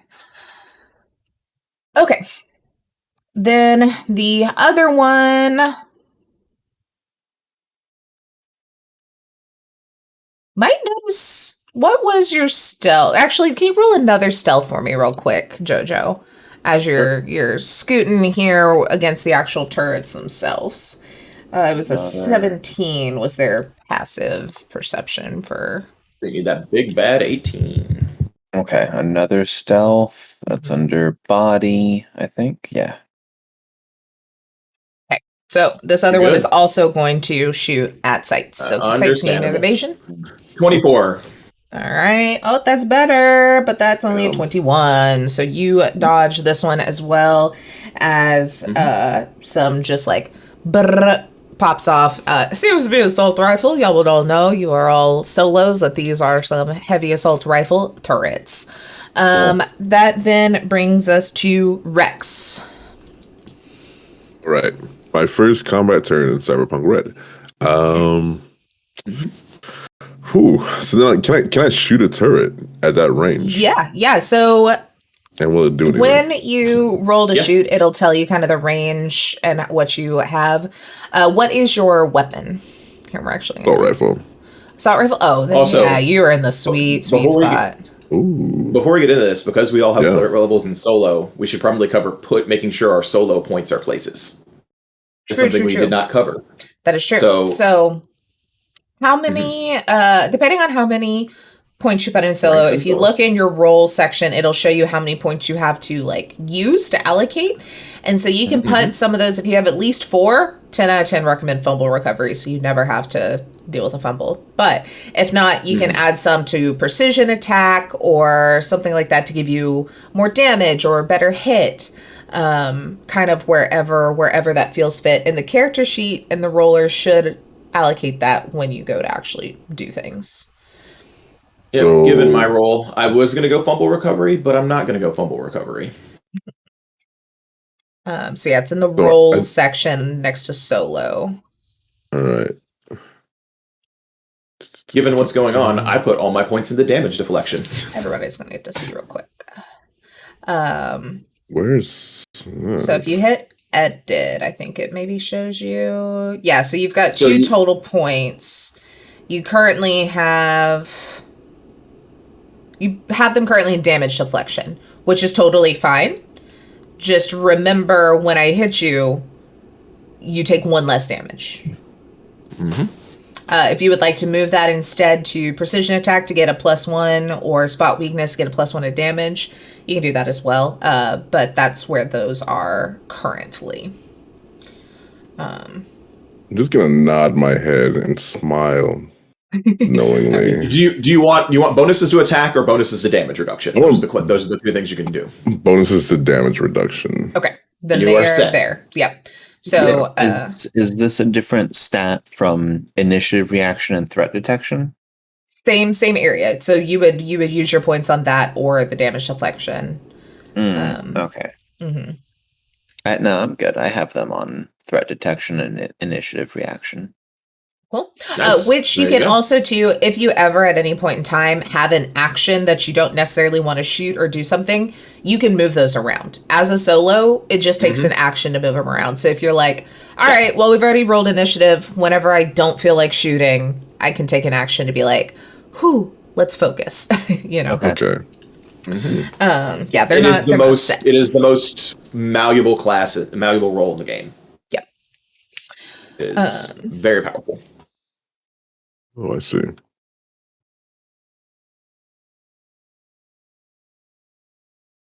Okay. So yeah. So you can definitely shoot. I think I added, did I do it in this one? I did. In the like journal section, there is a data screen that will show your range chart. But when you hit to attack, if you hit under your weapon and like hit the attack button, it'll show you the range, because that's how you kind of, for things like a turret that can't dodge, it's all based off of range. So since you are at a 46 meter range right now, you literally just have to beat a 13 to hit this turret. Okay, so yeah, I got a 28. So it's like cool. So I also that's a crit though, yeah. That is a crit, and I've brought in a home rule. Because I love how The Witcher does crits, where if you beat a DV by 10 or more, that's a critical. But in Cyberpunk, you just rolled a 28 and it's like, cool, you hit. So instead, I've started to bring in, if you beat the DV by 10 or more, like you just did currently, I let you roll an extra D6 worth of damage. So we roll one more D6. I love it. 6, that's what, 66 damage then? 66 for being very precise. Nice. That is a whole lot of damage. But for my initial roll out of 66, I only rolled a 15. Yeah. 5D. That was only 5. You got one more. So 21. Oh, look. There you go. I got the... And that's a critical, and it's a critical damage one as well. Which I don't That's a second. think Which is matters with a Turrets may turret, not does take- it? I don't know. I mean, it depends. Some of them can affect like your ranged ability to deal range damage. That depends on if the currents are immune to critical in the book, they're immune to critical in the book. But there are definitely current critical things that would affect a turret. Where is that at? I only know the head and the body criticals. I know there's things The because I arm. know you can like screw up boards. Mhm. You can. But it may not So- matter because let's see, well 21. No, it's still barely holding on. So yeah, that is important then. All right, so I have attacked. I shot my shoot. Is there anything else that I can do? Yeah, you can move if you would like. So you can move if you would like. I will say that I'll let these railings here give some cover. How cover works in this game, you are in it or you are not. So if you want to stay there and be like, I'm just going to duck back into this hallway and stay in cover, cool. No one can shoot at you unless they move to get a view on you. If you run down here and say, cool, I'm going to duck and cover, as long as someone doesn't have a line of sight, they can't hit you. They can try to destroy the cover, which then would eventually show you. And like explosives, obviously, if it damages the cover, it's gonna or goes through the cover, it's gonna go through you. That's the only downside, but very much use your environment in this game to use your cover, hold your action to shoot other people when they come out of cover. Those sort of things are going to be life or death saving. Life saving or death. I like it. Yeah, so as soon as the top of the stairs, shot a couple rounds at the turret, and then I'm going to run down into cover. Okay. Yeah. Beautiful. And that'll be me. Okay. That then brings us to something. What is that something? Well, Pasquale's about to find out as soon as I find an image that I like. Yeah, I was about to find out. Well, this one's fun. As the door flings open. Ah, shit. And a very heavily armed and more armored individual flings open the door, looks down at you, kind of like creeping to look into what's going on. And let's see, what is his weapon? He's going to level a very heavy pistol at you. What is your reflex stat? Good. A lot. I think he has the highest one out of the group. Yes, I think everybody had enough to dodge, right? Yeah. Okay. So you want to go to evasion and roll evasion for our lovely ST. It should be It's in on- fighting. Under fight. What do I do? What am I doing right now? Evasion. Rolling evasion. Evasion is under body? Fighting. No. Fighting. Fighting. Evasion. All right. I'm going to spend 2 of my lucks, so I'm down to 2 left. I forgot you were so lucky. Yeah. All right. 21. 23. 23. Ooh, I did roll a 10, Very so nice. maybe that luck is going to Oh, save no. you. Ooh. Oh, and then I rolled a 9. Okay, hold on. Probably not. Ooch. 29. I'm so Ooh. sorry. Oh, Okay. But you did not beat that DV by 10, so you're... I did not beat that DV by 10. So you are going to get a pistol bullet to the shoulder. Let me roll that sweet, sweet damage. That's pretty middle of the line there. So 14. So how this works, you have armor. I do. That is going to block damage. So I think you have 11 armor, which means subtract that, 3 damage is what's going to hit your HP. Okay. The downside is since damage has gone through your armor, it's going to break your armor a little bit. So now your armor is only a 10. I understand. No worries. Yep. Mm-hmm. And so every time damage hits your body, your armor ticks down by 1. Good. If it matches, like if you would have done 11, it would have blocked it all. It would have been fine. No problem. Sure. No problem. Mm-hmm. So. Is there a marker? Yeah, there's a marker for our guy. Sweet. Okay. That is that guy. Then you all see this door at the end kind of open a bit as someone else walks through hearing this. Unfortunately, Sights, you're the only one that is visible and is actively being shot at by a turret, so he just looks up and is like, oh god! And will shoot up at you with this assault rifle.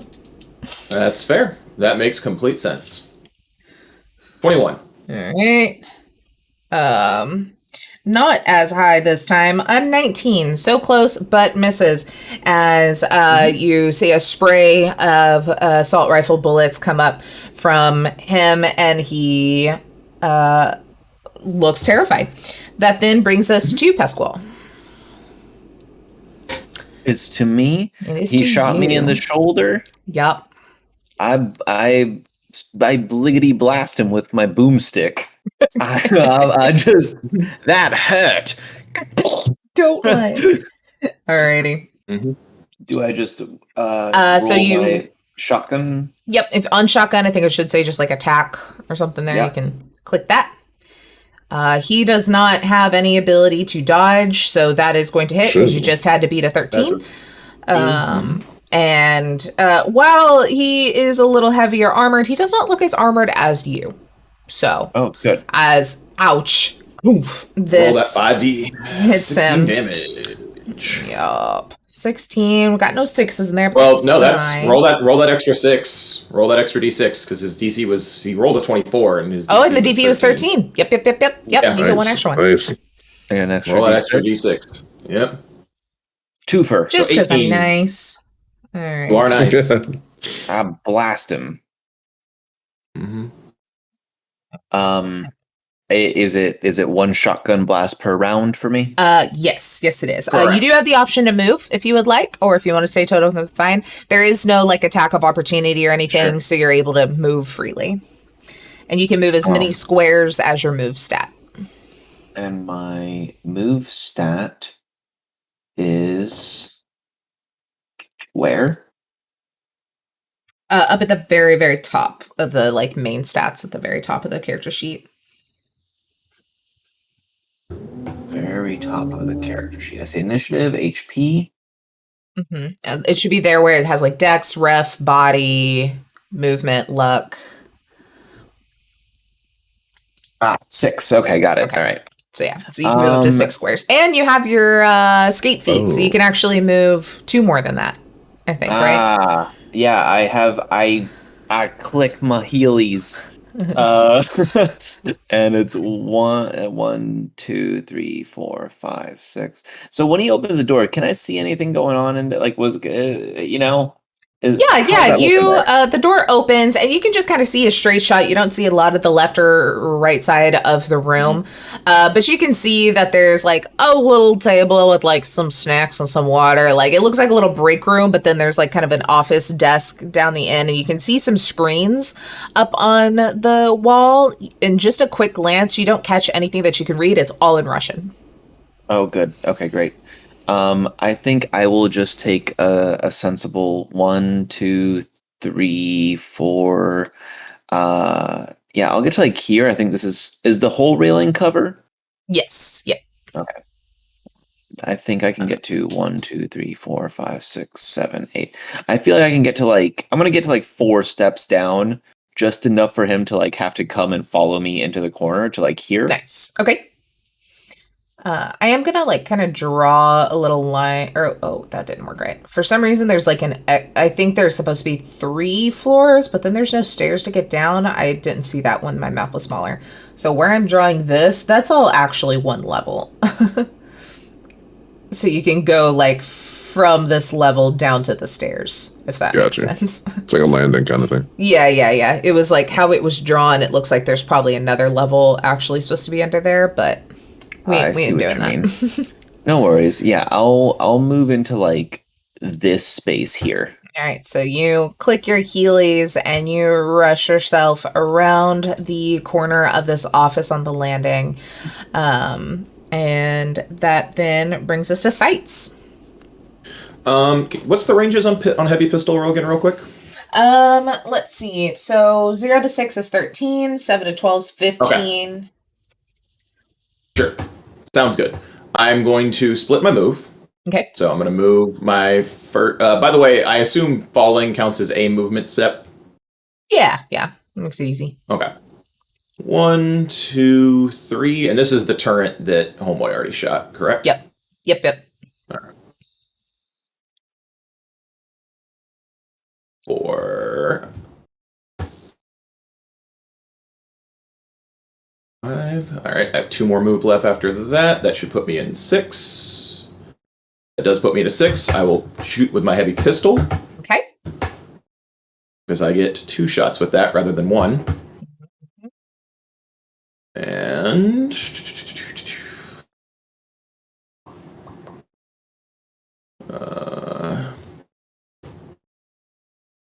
apparently I'm going to whiff with a 7. No. You did not take fumble recovery, I'm assuming? I did not. I went with damage reduction right now. All right. Yeah. First one just like hits up into the ceiling. Totally fine. Second shot, 22. Second one definitely hits. Go ahead and roll your damage. One away from it being awesome. For the 5d6. But for only 4d6 with my heavily modded pistol. 12. Is that turret? 12. It is. Yep. It is exploded. Then I will take my last 2 movement, 1 to drop and then 1 to move into cover. So I will move into cover along this area right here. Alrighty. So that's cover away from the other 2 dudes. Perfect. So now I'm not the only target, and the turret that could shoot me outside of cover is no longer a threat. Alrighty. So, probably sights and Rex, you probably kind of see this happen as the workers that are down here that have obviously reacted to bullets being fired over their head. You see as each of them are like grabbing what they're working on and stuffing them into these like crates that are next to their desks, kind of like pushing everything over into it. The crates look very similar to the type of crate that you saw in the image. Like it's that very large, heavy, like metal secured good strong box as they're scooting stuff into it, and they're starting to like basically lock up what they're working on while all this is happening and just praying, like just ducking behind the desk and kind of like hoping they don't get shot in the process. So that is their turn. This other turret,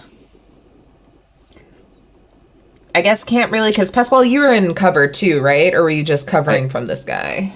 I moved so that I would be against the railing so I wouldn't get shot at. Okay, so I think it is just going to focus. Meta, because none of y'all could really tell, but it is like looking, it's kind of focusing where Pasquale was since it was the closest, though it can't see you currently. It does have that line of sight, so it's like Demon isn't telling him shoot because there's no warm body in front of it. Sure. So that then brings us to Rex. Okay. I heard that, like, fighting is really good in this game. Like, hand-to-hand shit. Is that true? No? Martial arts? Okay, can I get Martial arts or melee? It's my favorite. Can I run up and box this guy? Absolutely, you can. Okay. Yeah. All That's right. what I'm Yeah, gonna do. beat his ass. All right. Do you have a martial arts? Did you pick a martial arts type, or are you just kind of like fisticuffing? No, I picked boxing. Boxing. Perfect. Yeah. Turns out, Golden Glove boxer. Oh, yeah. That would be so awesome. That's a lot of Golden Glove boxing. Oh my God, there's no way. This guy's avoiding his this. ass. No way. He's avoiding a 26 plus 9. I'm not even going to do that math in my head. 35. Thank you. 5. Oh, I forget you're a fast mather. I love it. I'm not a fast mather. Yeah, you forgot I am the math guy? Yeah. Yeah. Alrighty. So are you doing a special move or just punching the crap out of him?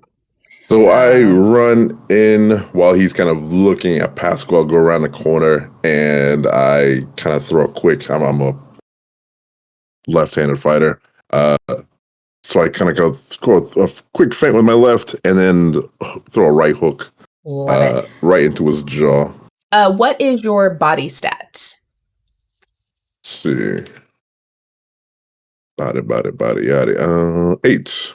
8. Awesome. So you get to do 3d6 damage, and it ignores half the armor. Also, I mean, this guy only rolled, what was his evasion? 12. So 46. Roll that Let me throw one more d6 on there. Oop. That's a total of 15. 15. That's going to ignore half of his armor that's already screwed up because Pasquale hit into him. Which means, there's going to be a lot of damage. Is he still alive? He's not about to right be out. if I get over there. Uppercut. How would you like to finish this guy? Yeah. With your strong arming. Yeah, listen, just that hook was enough. Just the hook, just right to the chin. Hit the button. What did you say earlier? It's like one of those punches that are like a car hitting you or something? Yeah, you're the guy that can hit like a car. That's it. Yeah, I think there's this moment of like confusion as you just like hit him in the chest, like where he's clearly seeing stars. You hear him mumble something exasperatedly in Russian, and then just eyes roll in the back of his head, and he flops back onto the ground. Nice. Did you kill someone with a heart punch? Did you just heart punch somebody? I might have. That is the most. That's amazing. You just made the shittiest finisher in all of wrestling look cool. That's what you did. You don't need to be a 90% machine to fucking handle somebody. You don't. This is y'all's calm talk while in combat. Talking bad shit. I guess I'll have to run up and martial arts somebody now next too. God. Alrighty. Would you like to move at all? Can I just like move past this person into the room? Yeah, absolutely. Yeah, you just gotta step over him. Yeah. Oh yeah, I'm gonna step right next to the water cooler, and I don't have a free action, but I'm gonna get a little cup. It's actual water. Big cup of water. Yeah. Yeah, like it's legitimately water in like a little bubble cooler. Like these people really have money, whatever this operation is. Alrighty, then that goes to the security guard down to the ground who can't see anybody currently. So I think he is going to, I forget how slow NPCs are. Okay. He's going to scoot right here because the person, while he's heard kerfuffles up here, I don't think he realizes this dude is dead. So I think he's just going to get into cover behind this desk. Actually, he's not going to get into cover because he's going to wait. He's going to hold his action until Sights pops out. Which then brings us over to Pasquale. Cool. So what Pasquale would do from here, am I able to see the man's down? If I look over the railing, can I see the man's down there? Yeah, you have line of sight on him for sure. I have line of sight. Mm-hmm. He has no cover on you. Mm-hmm. He has, yeah. 1, 2, 3, 4. And I have a toggle that is like slugs on my shotgun. What does that do? Slugs as opposed to shells. Do we know if there's a difference? Oh, so shells are like a normal. Yeah, slugs change the DV, but kind of do like a blast. So it'd be like if you have a couple of people in front of you, right? Other way around. Yeah, slugs is one person. Yes. The shells will give you kind of like that cone of people that could possibly be impacted. Nice. Got it. But it'll say slug like as if that's the one I have equipped. I think so. I will say at this range, it's going to be very difficult with the shotgun because they are more close up. Yeah, I wasn't. My move is. I'm going to parkour off the railing, down onto the bottom floor, and then roll a quick athletics for me. Sure. That would be probably under body yada yada. Believe so. Oh, damn. Jeez Louise. Why are you all critting? Stop it. We don't believe anything less than a 30, apparently. Yeah. We are the heroes. Okay. We just now need to not live long enough to see ourselves become the villains. There you go. While you do that, will you also roll an evasion for me, as this turret is now shooting, since it now recognizes body in front of it. Mm-hmm. Okay. And evasion's under fighting? Yes. Mm-hmm. All right. Are you kidding me? Wow. The first roll, for everyone that doesn't see the dice roller, audience and listeners, the first athletics was 28 plus 5 because critical. The evasion was 28 plus 5.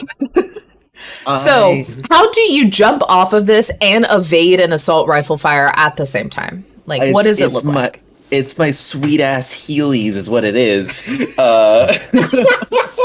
You sickly grind? I parkour. What are these light sticks down there? What is this? I'm about to do Jet Set Radio down here. And Jet Set Radio! That gave it a hot second. Yeah. I think I can move. So my plan was to skate along and like go under gunfire and then kind of as far as I can get. 1, 2, 3, 4, 5, 6, 7. I think 7 might get me here if I interpret correct. Yeah, let me double check on your Heelys how much extra movement they give you, because I know they give you a good bit. And then they give you an extra 6 movement. You have 12 movement, my man. Wow. What? Tell me where I could get with maximum movement. Yeah, so let's see. You on could top go. Of him if you wanted to? Yeah. 2, 4, Literally 6, 8, 10, 12. Yeah. Yeah. You can pretty much get right up in his face if you'd like. Punch him. I don't think he's punching him. I think he's shotgunning them again. I think it's a shotgun o'clock. That works too. Yeah. So I can get up to like what? Like here? Is that it? Yeah, because I'll say like 1 to fall, so you could get pretty much right next to like this guy right here. Okay, so I will get to here. I guess if you drag it, is that distance? Is that what you do? How do you determine distance like that? Oh yeah, so there's a little ruler in the tool section on the left. Yeah, like help me, but it won't like move your character, unfortunately. No. Okay, I see. So from there to there, that's 6 meters. Okay, cool. And I think that's within. Yeah, I'm gonna run. I'm going to slide. I'm gonna move my way right to like here, and then I'll fire off another shotgun round, and then I want to dive right into like behind the desk. Love it. With the last movement. Yep. Go ahead and roll to hit this guy. All right, I will. Weapons, shotgun, attack.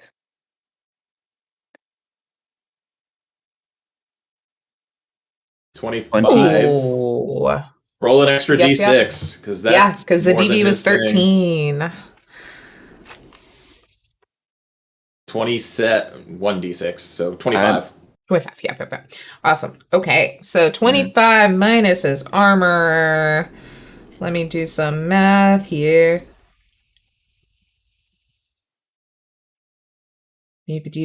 Ouch.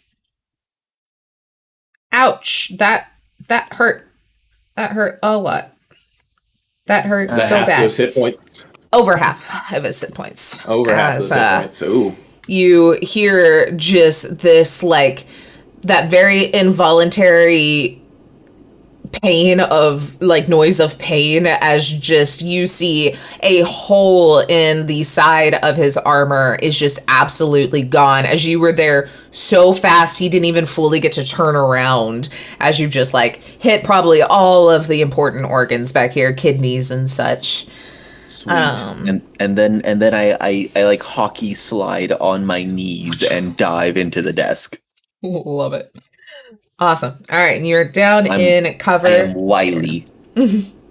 So, I will let you know, you will be in cover from this guy. The turret does have a much higher vantage point. We'll still be able to kind of like see you down in this bottom floor. All right. No worries. But that brings us to sights. It doesn't bring it to me. Weirdly enough, I'm going to move over to spaces, which puts me at range 13 for my assault rifle. Okay. And then I will I'll pop up and full auto the turret because I'm going to play the good team member and make sure my friends don't get shot rather than, roll up on people and use karate, which as we all know is the Dane Cook of martial arts. That sucks. I will say, just logically, this guy was waiting for you to pop up, but after getting blasted for half of his life force in the side, he is not paying attention to you anymore, Sights. That has by rules, he should be able to hit you. By logic, no way in hell. I'll roll the evasion if he wants to try. He ain't even going to try. So.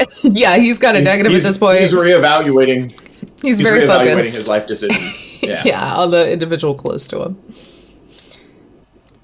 That's 18, but with my modified auto assault rifle, that will hit within because I get regular assault rifle ranges. Yep, that hits. That's only over by 3 because the auto fire have to be over by 5, right? If I remember correctly. 4 is the max, and that is 15. So yeah, you beat it by 3, so you can do 2d6 times 3. All right, that's what I thought. That's pretty good. So 21 hit points worth of damage on the turret. Cool, you explode it into lots of little shards of turret pieces. Mm-hmm. Yep. Boop, boop, boop. Alrighty. There goes Tom and Jerry. Would you? There goes Tom and Jerry. Yep, they're gone. Would you like to move at all more than that? I would like soliloquy and take aim at the other dude and tell him to drop his weapon if he wants to live. Okay. Yeah, you roll persuasion. I'm gonna give you a +2 because of how much he hurts. I'll even do. I had points, and we specifically said I could randomly pick languages. It is all right if I randomly say it in Russian this time because we didn't have languages to pick. Yes. I say points specifically in Russian. All right, sweet. I will. Sounds good. I will. Russian. You're a nightmare, I do. Yeah, you're scary as hell. Yeah, that's the point. He dies. 18. Okay. With the +2. Yeah. So what do you say down to him? As drop your weapon if you want to live. Like that is literally what I say to him. Like this is his life-changing moment. This is his "do you want to not die" moment. He looks at the 3 workers that are there that are like hiding and like shoving things into boxes. And he's like, he goes to talk loud, coughs a bit, blood coming up, and then composes himself. I will stop if you let them leave. I will nod in response. I doubt they're going to have the information we need anyway, and him being alive is more useful to us at this exact moment. He drops his assault rifle, like kicks it over in the direction that Pasquale is hiding behind a desk, and then chunks his pistol in that direction too, and just kind of stands there. Okay. And then he'll look over to them and in Russian, like you would understand Sights, but tells the workers, pack up and go now. Get the fuck out. Actually, Sights will respond with just go. Like, don't pack up. Like, just go. Like you wanted them to leave and live. Just go. Like. Just kind of looks, and they're all just like big-eyed. Are we like in are we in initiative order more or less? Are we locked into turn by turn or? I'll say since he's giving up, there's not really anything super combatant against you. So I'll say no. We're out of the initiative order with him convinced to not die. So I will grab the handgun, tuck it into my crotch. I'll grab the assault rifle and I'll gesture over to the person that I'm sharing the desk of cover with. And are y'all like looking at each other under the desk like? Yeah, we were looking at each other, and I'll just be like, go on, get out of here. Shoot. And I'll gesture with the guy's assault rifle, and if they go to the box, I'll be like, get out of here. They just kind of like look around there. eventually just give each of them, you see, gives this same, like, you fucking sure look as they will run out the door. Mm-hmm. They run out the door, the same door he came in, right? Yes, yeah, this one right here. Okay. In the back. The big double door. If we are breaking into role play, the first thing I'm going to ask if there's any more security personnel. It's like, no, not currently. We are in between shipments, so low staff. Good. Mm-hmm. I will sit him down until, and I'll let Rex know he's been shot. He's not going to die right now, but if you want to keep him alive, you may want to stabilize him. Because I know what a shotgun wound to the side of your body does. That's not going to be friendly for him for a long time. And I'll legitimately ask him where the girl is. Like, that is my next line of questioning is, where is the girl? Where's the girl? I look intimidating with my 3 guns strapped to my wiry body. More gun than man at this point. Rex is at the water cooler, got himself a nice little one of those plastic cups of water, and he's over there. It's like the cone. Over the agents. He's like, hey, you guys seen the new Noto Bubatica models? What do you like those? We are literally in the middle of working right now. We can totally discuss that later.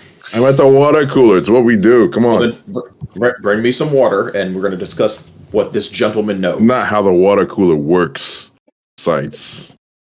You can't bring me water. No, we talk over the cooler. I'm not bringing them up to the water cooler. All right. You can bring the water cooler down. I'll topple over the jug and bring the rest, what's left of the jug with me. It's not that heavy. Drag it across the floor. This guy is so confused. Just like, I do not know what you're talking about. What girl? I'll basically give it. I'll give you time and date for the shipment that came in earlier. Was there a girl that came in with it? Do you know anything about that? And do you have footage of that time period? No, we got a shipment from the elevator upstairs, but there was no woman. What was in it? That is not for me to know. Fair enough. Who would know?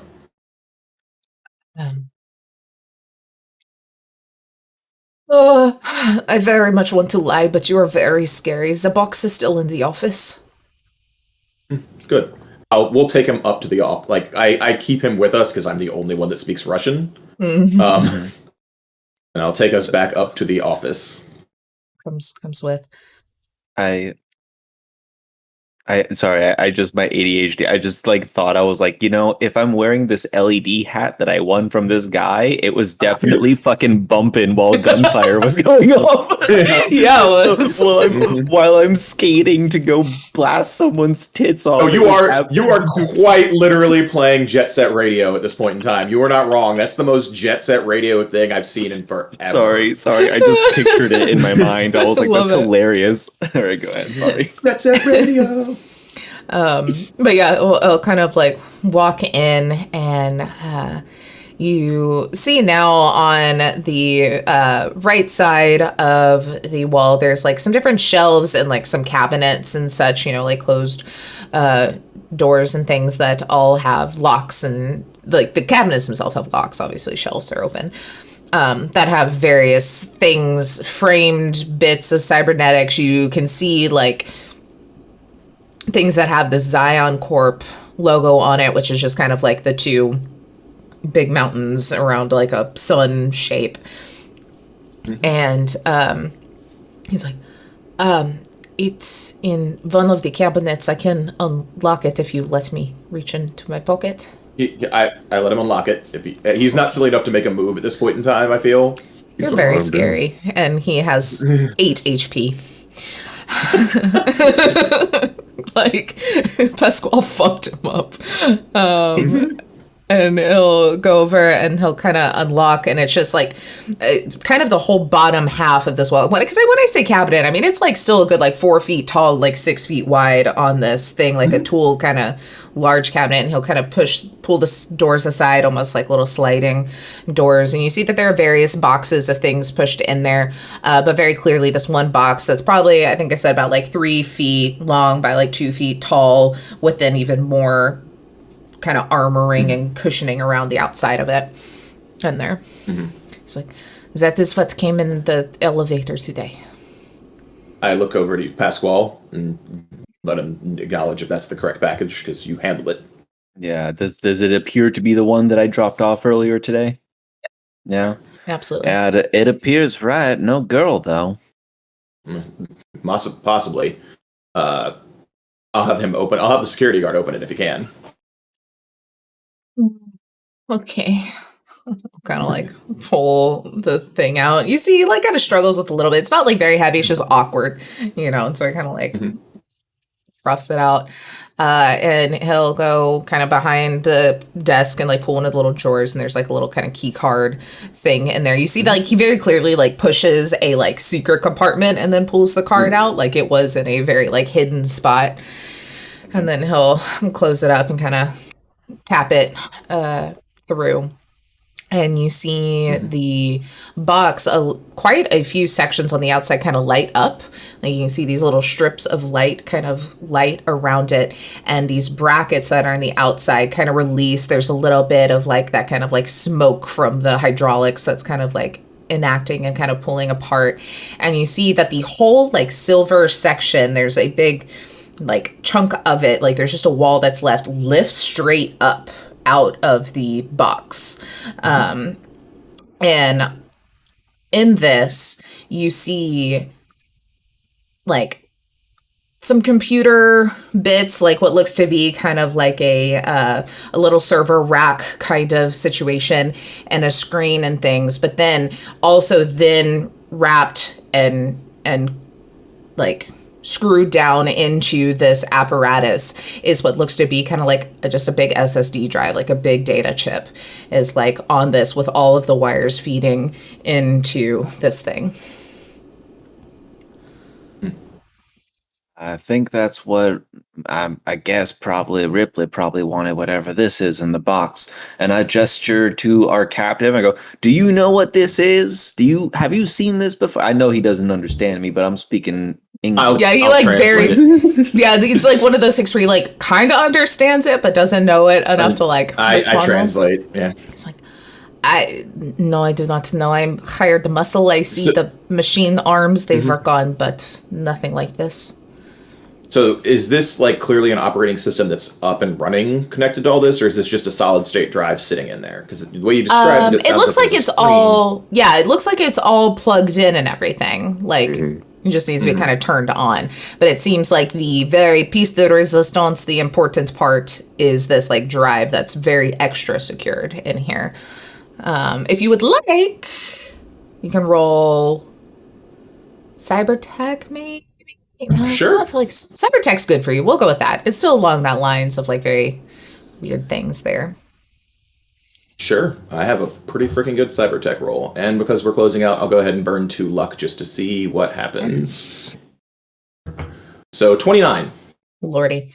Okay, you look at this, and it's very complex. Like, the amount of wires and different pieces that are part of this kind of server rack set up, and everything looks like it's a lot more than just some sort of computer with information for cybernetics. Like, it's out of ordinary.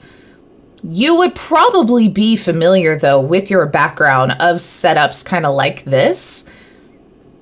This looks to be like the guts of a very complex AI programming system. Mm-hmm.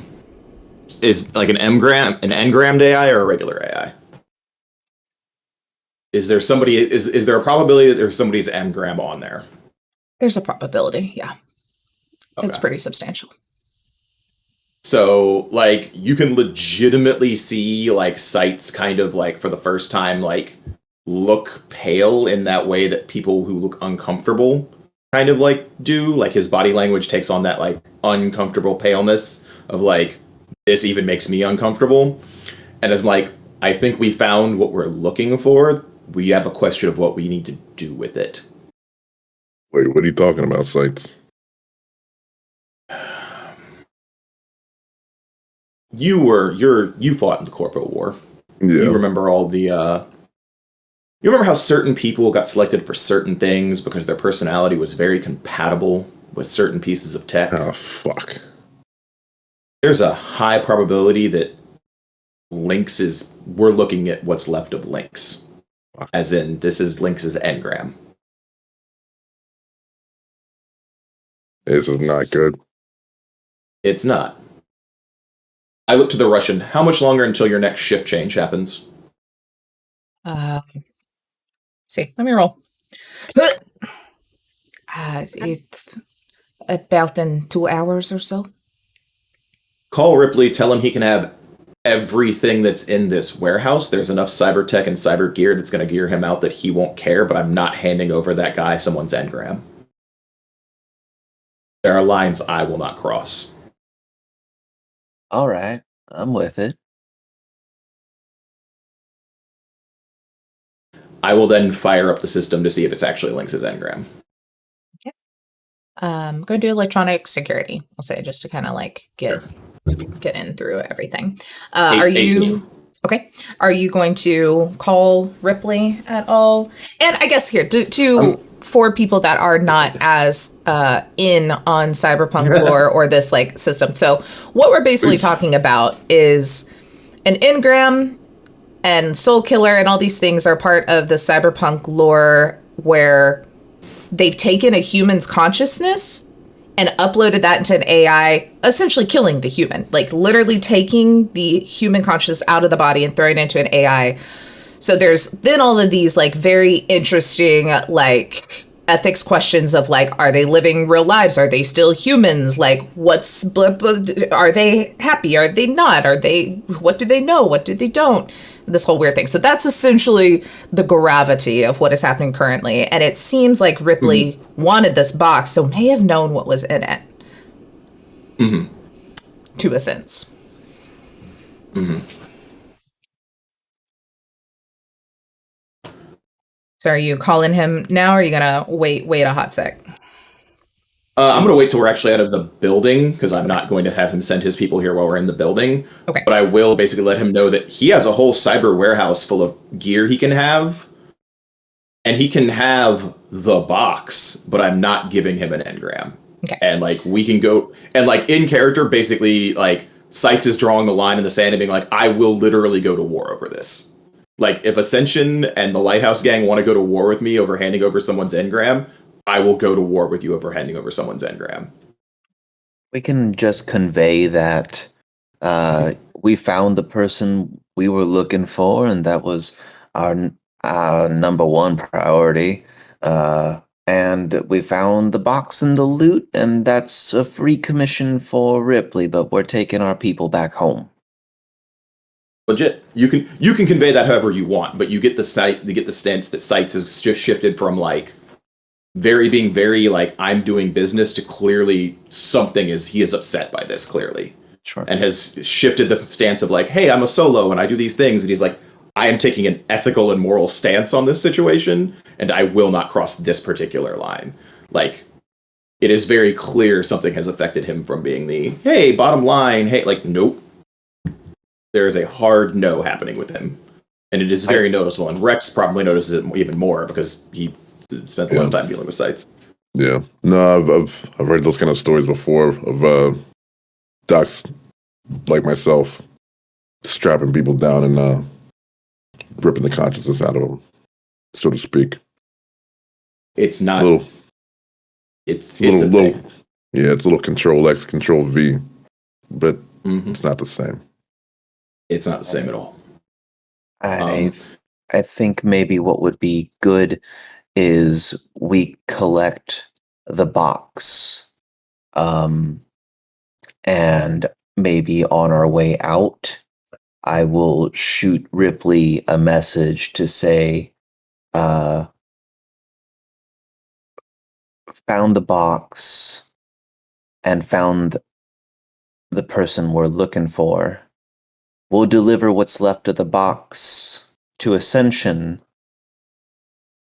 If you can get your people down to the location, you've got about 2 hours to ransack the place for any due trouble and an extra piece of solidarity. That's all I said. Do you like as a side note, also, do you like Ripley? Like after we're done discussing this, I'm like, do we actually like Ripley? I don't think it's a bad way to have connections, and I'm making sure, because my thought is to tell Plasma that she can jack a shipment and hand it over to the Iron Sights, and then it's not our business anymore. I mean, you sure it can be that simple? We're stuck in the middle of this whole thing. I mean, at the end of the day, we could have Plasma and Lighthouse coming after us.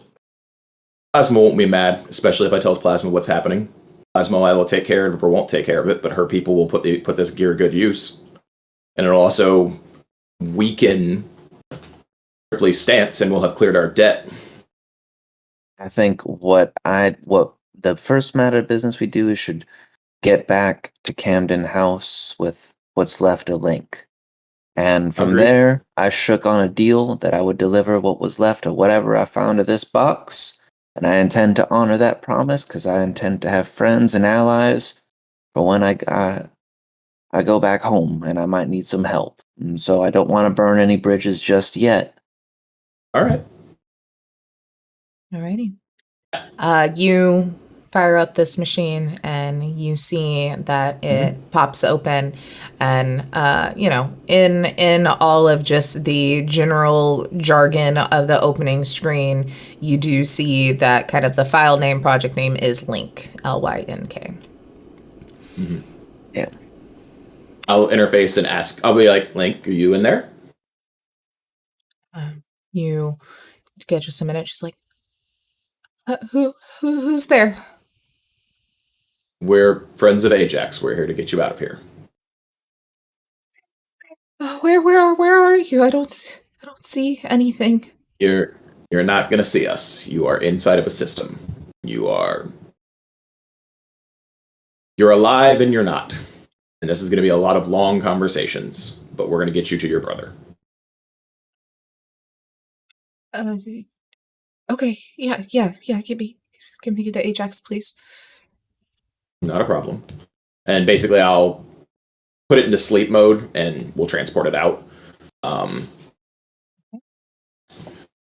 I will look to Rex and ask his thought on the plasma idea without being in earshot of Pasquale.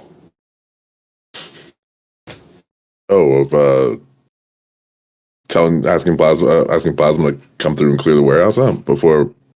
No. Having Plasma hit the Lighthouse gang while they're clearing out the warehouse, so that gear. Just to wipe them out. Oh. Yeah. That's my thing. Is like we fulfilled our end of the bargain. If Plasma shows up and happens to jack their load, that's not our business. Yeah, I think Plasma should probably send one of the other gangs to do it though, just to keep her name clear. You know what I mean? Mm-hmm. That's fair. Keep her hands clean, so to speak. And they could probably split whatever's in this room. Legit. Sure. At that point in time, I think we're gonna head back to Camden. We're gonna let them know what's up. I will let Plasma know the situation. Okay. And let Plasma know the complexity of the situation. Okay. And be like, this is a thing I know about. If you want in, it may start a bigger fight. If you don't want in, I'll stop talking now. Like, that's very much how I approach it. I'm like, if you want in on a thing, it could start a very big fight. If you don't want in, I'll stop talking. We also leave the Russian probably tied up and unconscious, just letting you know, like... We take him out with a whap-em stick. Yeah, we do not kill the Russian. Love it. Yeah, I think Plasma will just kind of sit back like, thanks for the intel. Maybe this is how I deal with my auto situation. Yeah. Not a problem. And you hop in the car carrying this box back up. Did y'all go back the way that y'all kind of knew, or do you venture out the double doors? Or back the way we came. Okay. Don't want to possibly do with more turrets or other things, and our ride's out that way anyway. Alrighty, so y'all are able to load the box back up, hop in, and make your way back to Camden Court. It's pretty uneventful. We're pushing like 4 a.m. It has been a night. As you get to the apartment complex and kind of pull up the car in kind of the parking area and carry the box in, Roger and Stephen wave at you. I will, given the fact that I have so many optical implants and could do lots of things with them, I will send an image of Ripley to Plasma. Like, so if this guy shows up, like if your people forward you, this guy shows up, he is the leader of that faction of that gang. Gotcha. Okay. That runs out of Ascension. Like, I just let her know. Cool. But you make it to the apartment.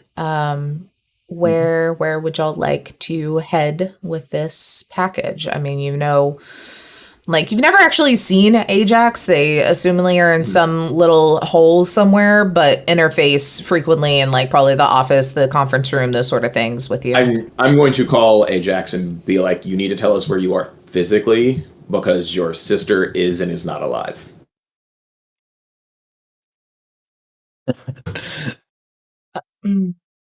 Wow. He's just very blunt about it. He's like, your sister is very much is and is not alive. Go to your sister. That's real heavy. Go on the second floor. There's like the conference room, and then there's that other like random door that's always locked. Go in there, and then there's another room off of that. Okay. And he'll show up. Be carrying, because like I have body 14, I can carry like a half a ton or something stupid. Yeah. So he'll carry the situation. And like kind of like you're going to want to plug this in. And he'll give a brief overview of what an engram is. Like Ajax has probably heard all the rumors and myths as a netrunner. And he'll you walk up into this like room, obviously, and like you go to this door that he says, and you open it. It's just a server rack.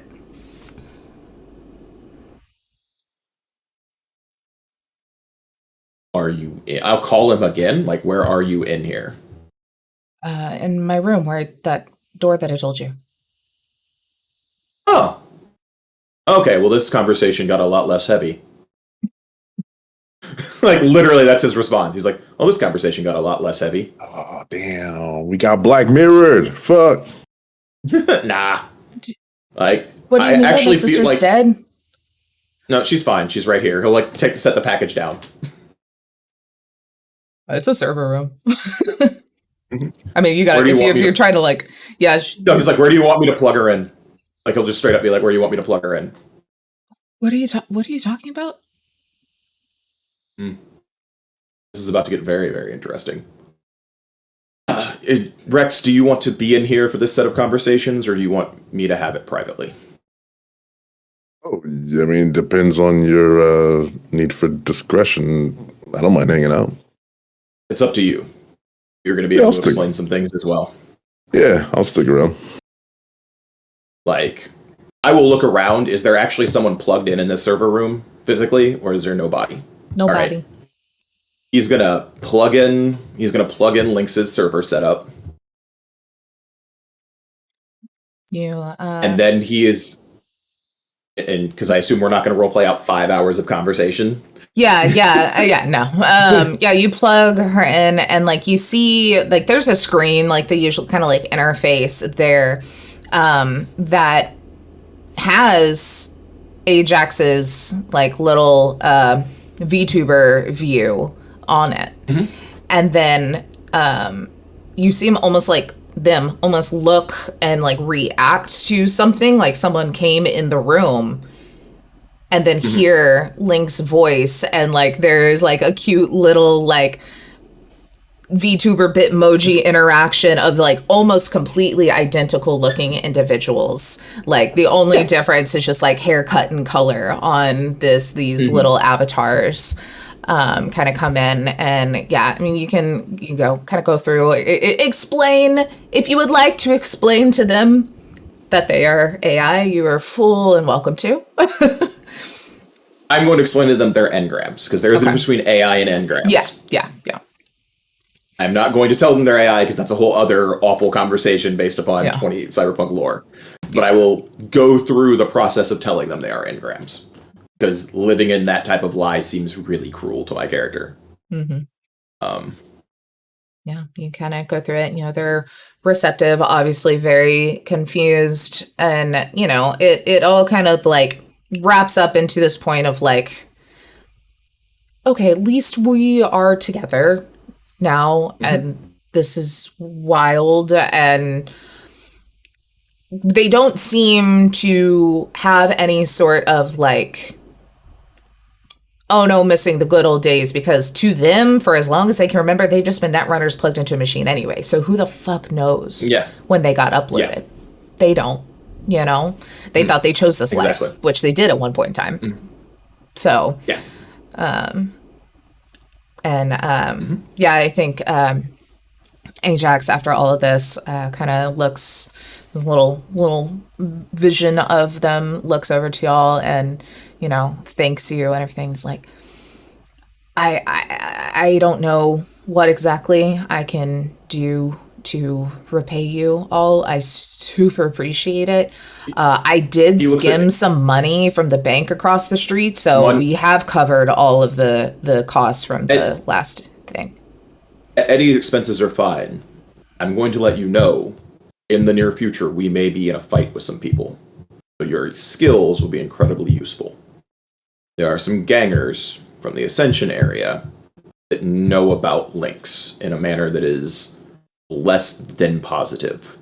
It's not going to get out. This is one of the most secure buildings in all of, arguably, the country. Okay, yeah. But we'll just keep her under we wraps. might, not just keeping her under wraps, not just keeping you under wraps. It's a matter of be aware and be alert. Because at some point in time, there may be a fight. We have allies on our side, but that does not mean there will not be a fight. Yeah. And there is that. Well, at least you have two minds working together now. Mm-hmm.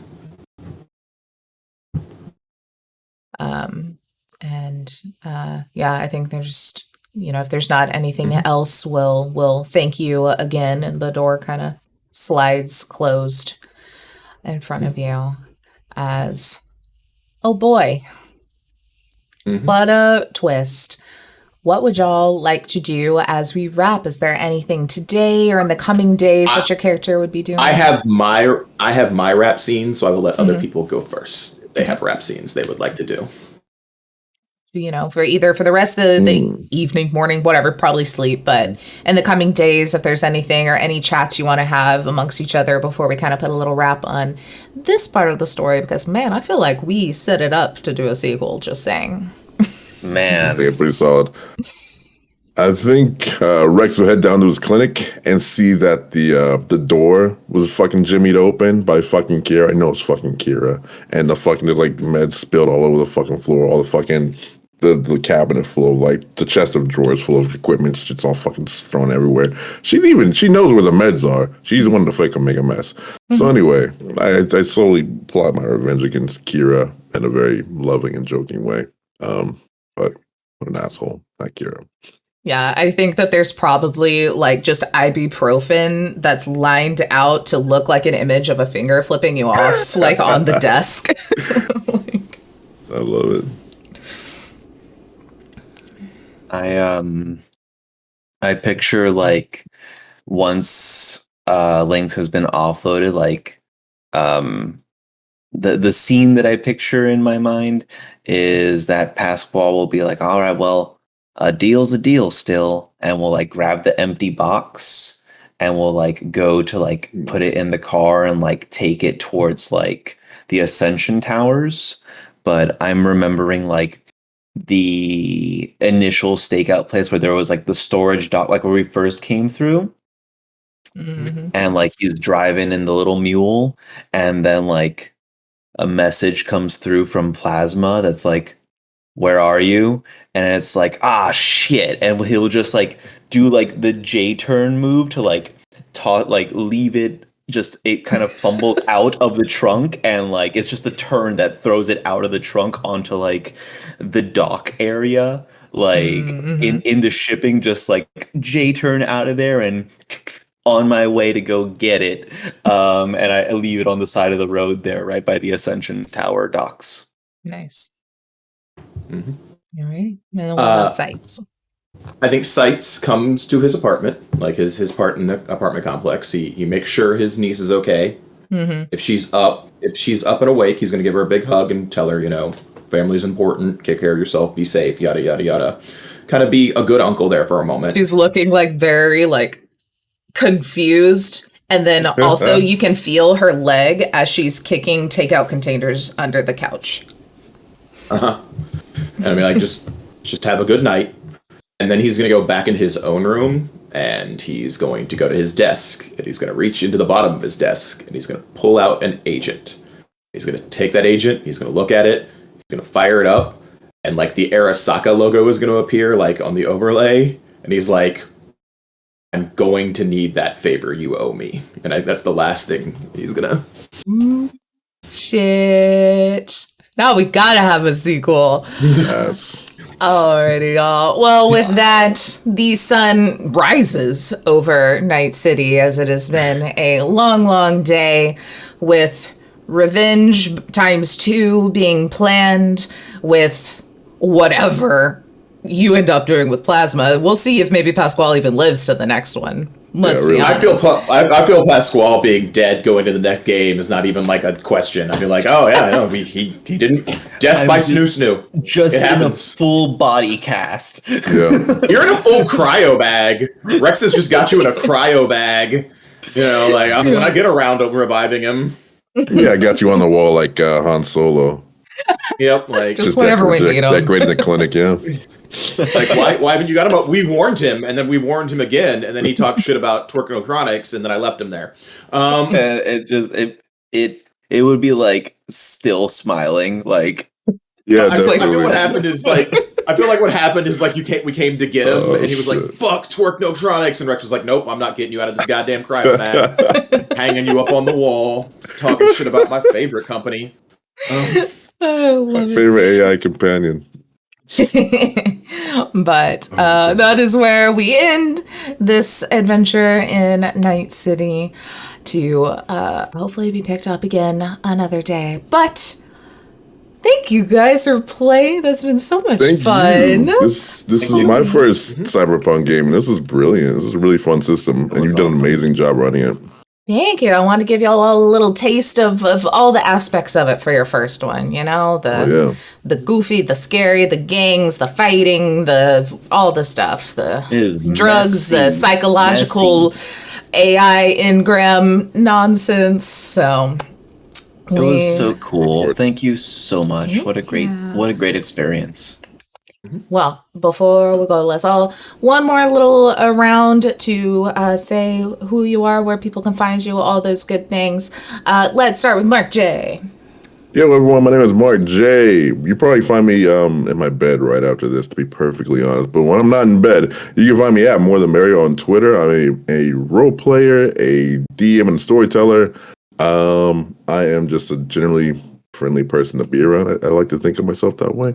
But let me throw it to Jojo. Hello, my friends. I am Jojo. You can find me on Twitter at AnthropoJojo. And I am just here along for the ride, making some good friends, good memories, telling some stories, playing some goofy, silly characters with crushed pelvises. It's what I live for. It's going to be good. And I'm very happy that I got to do this and very thankful. And I'll toss it over to Paul. Hey, everybody. I'm Paul. You can find me on Twitter. It hasn't burned down yet at PaulMarchant6. You can find me all over other places as well. You can find me on High Shelf Collective from time to time. You can also find me on Response Team Omnicron, which is a Lancer actual play podcast. If you don't know what Lancer is, it's amazing. It's a giant robot fighty game. No, it's a giant robot tactical game, and it's really good stuff and super fun. They tell great stories there.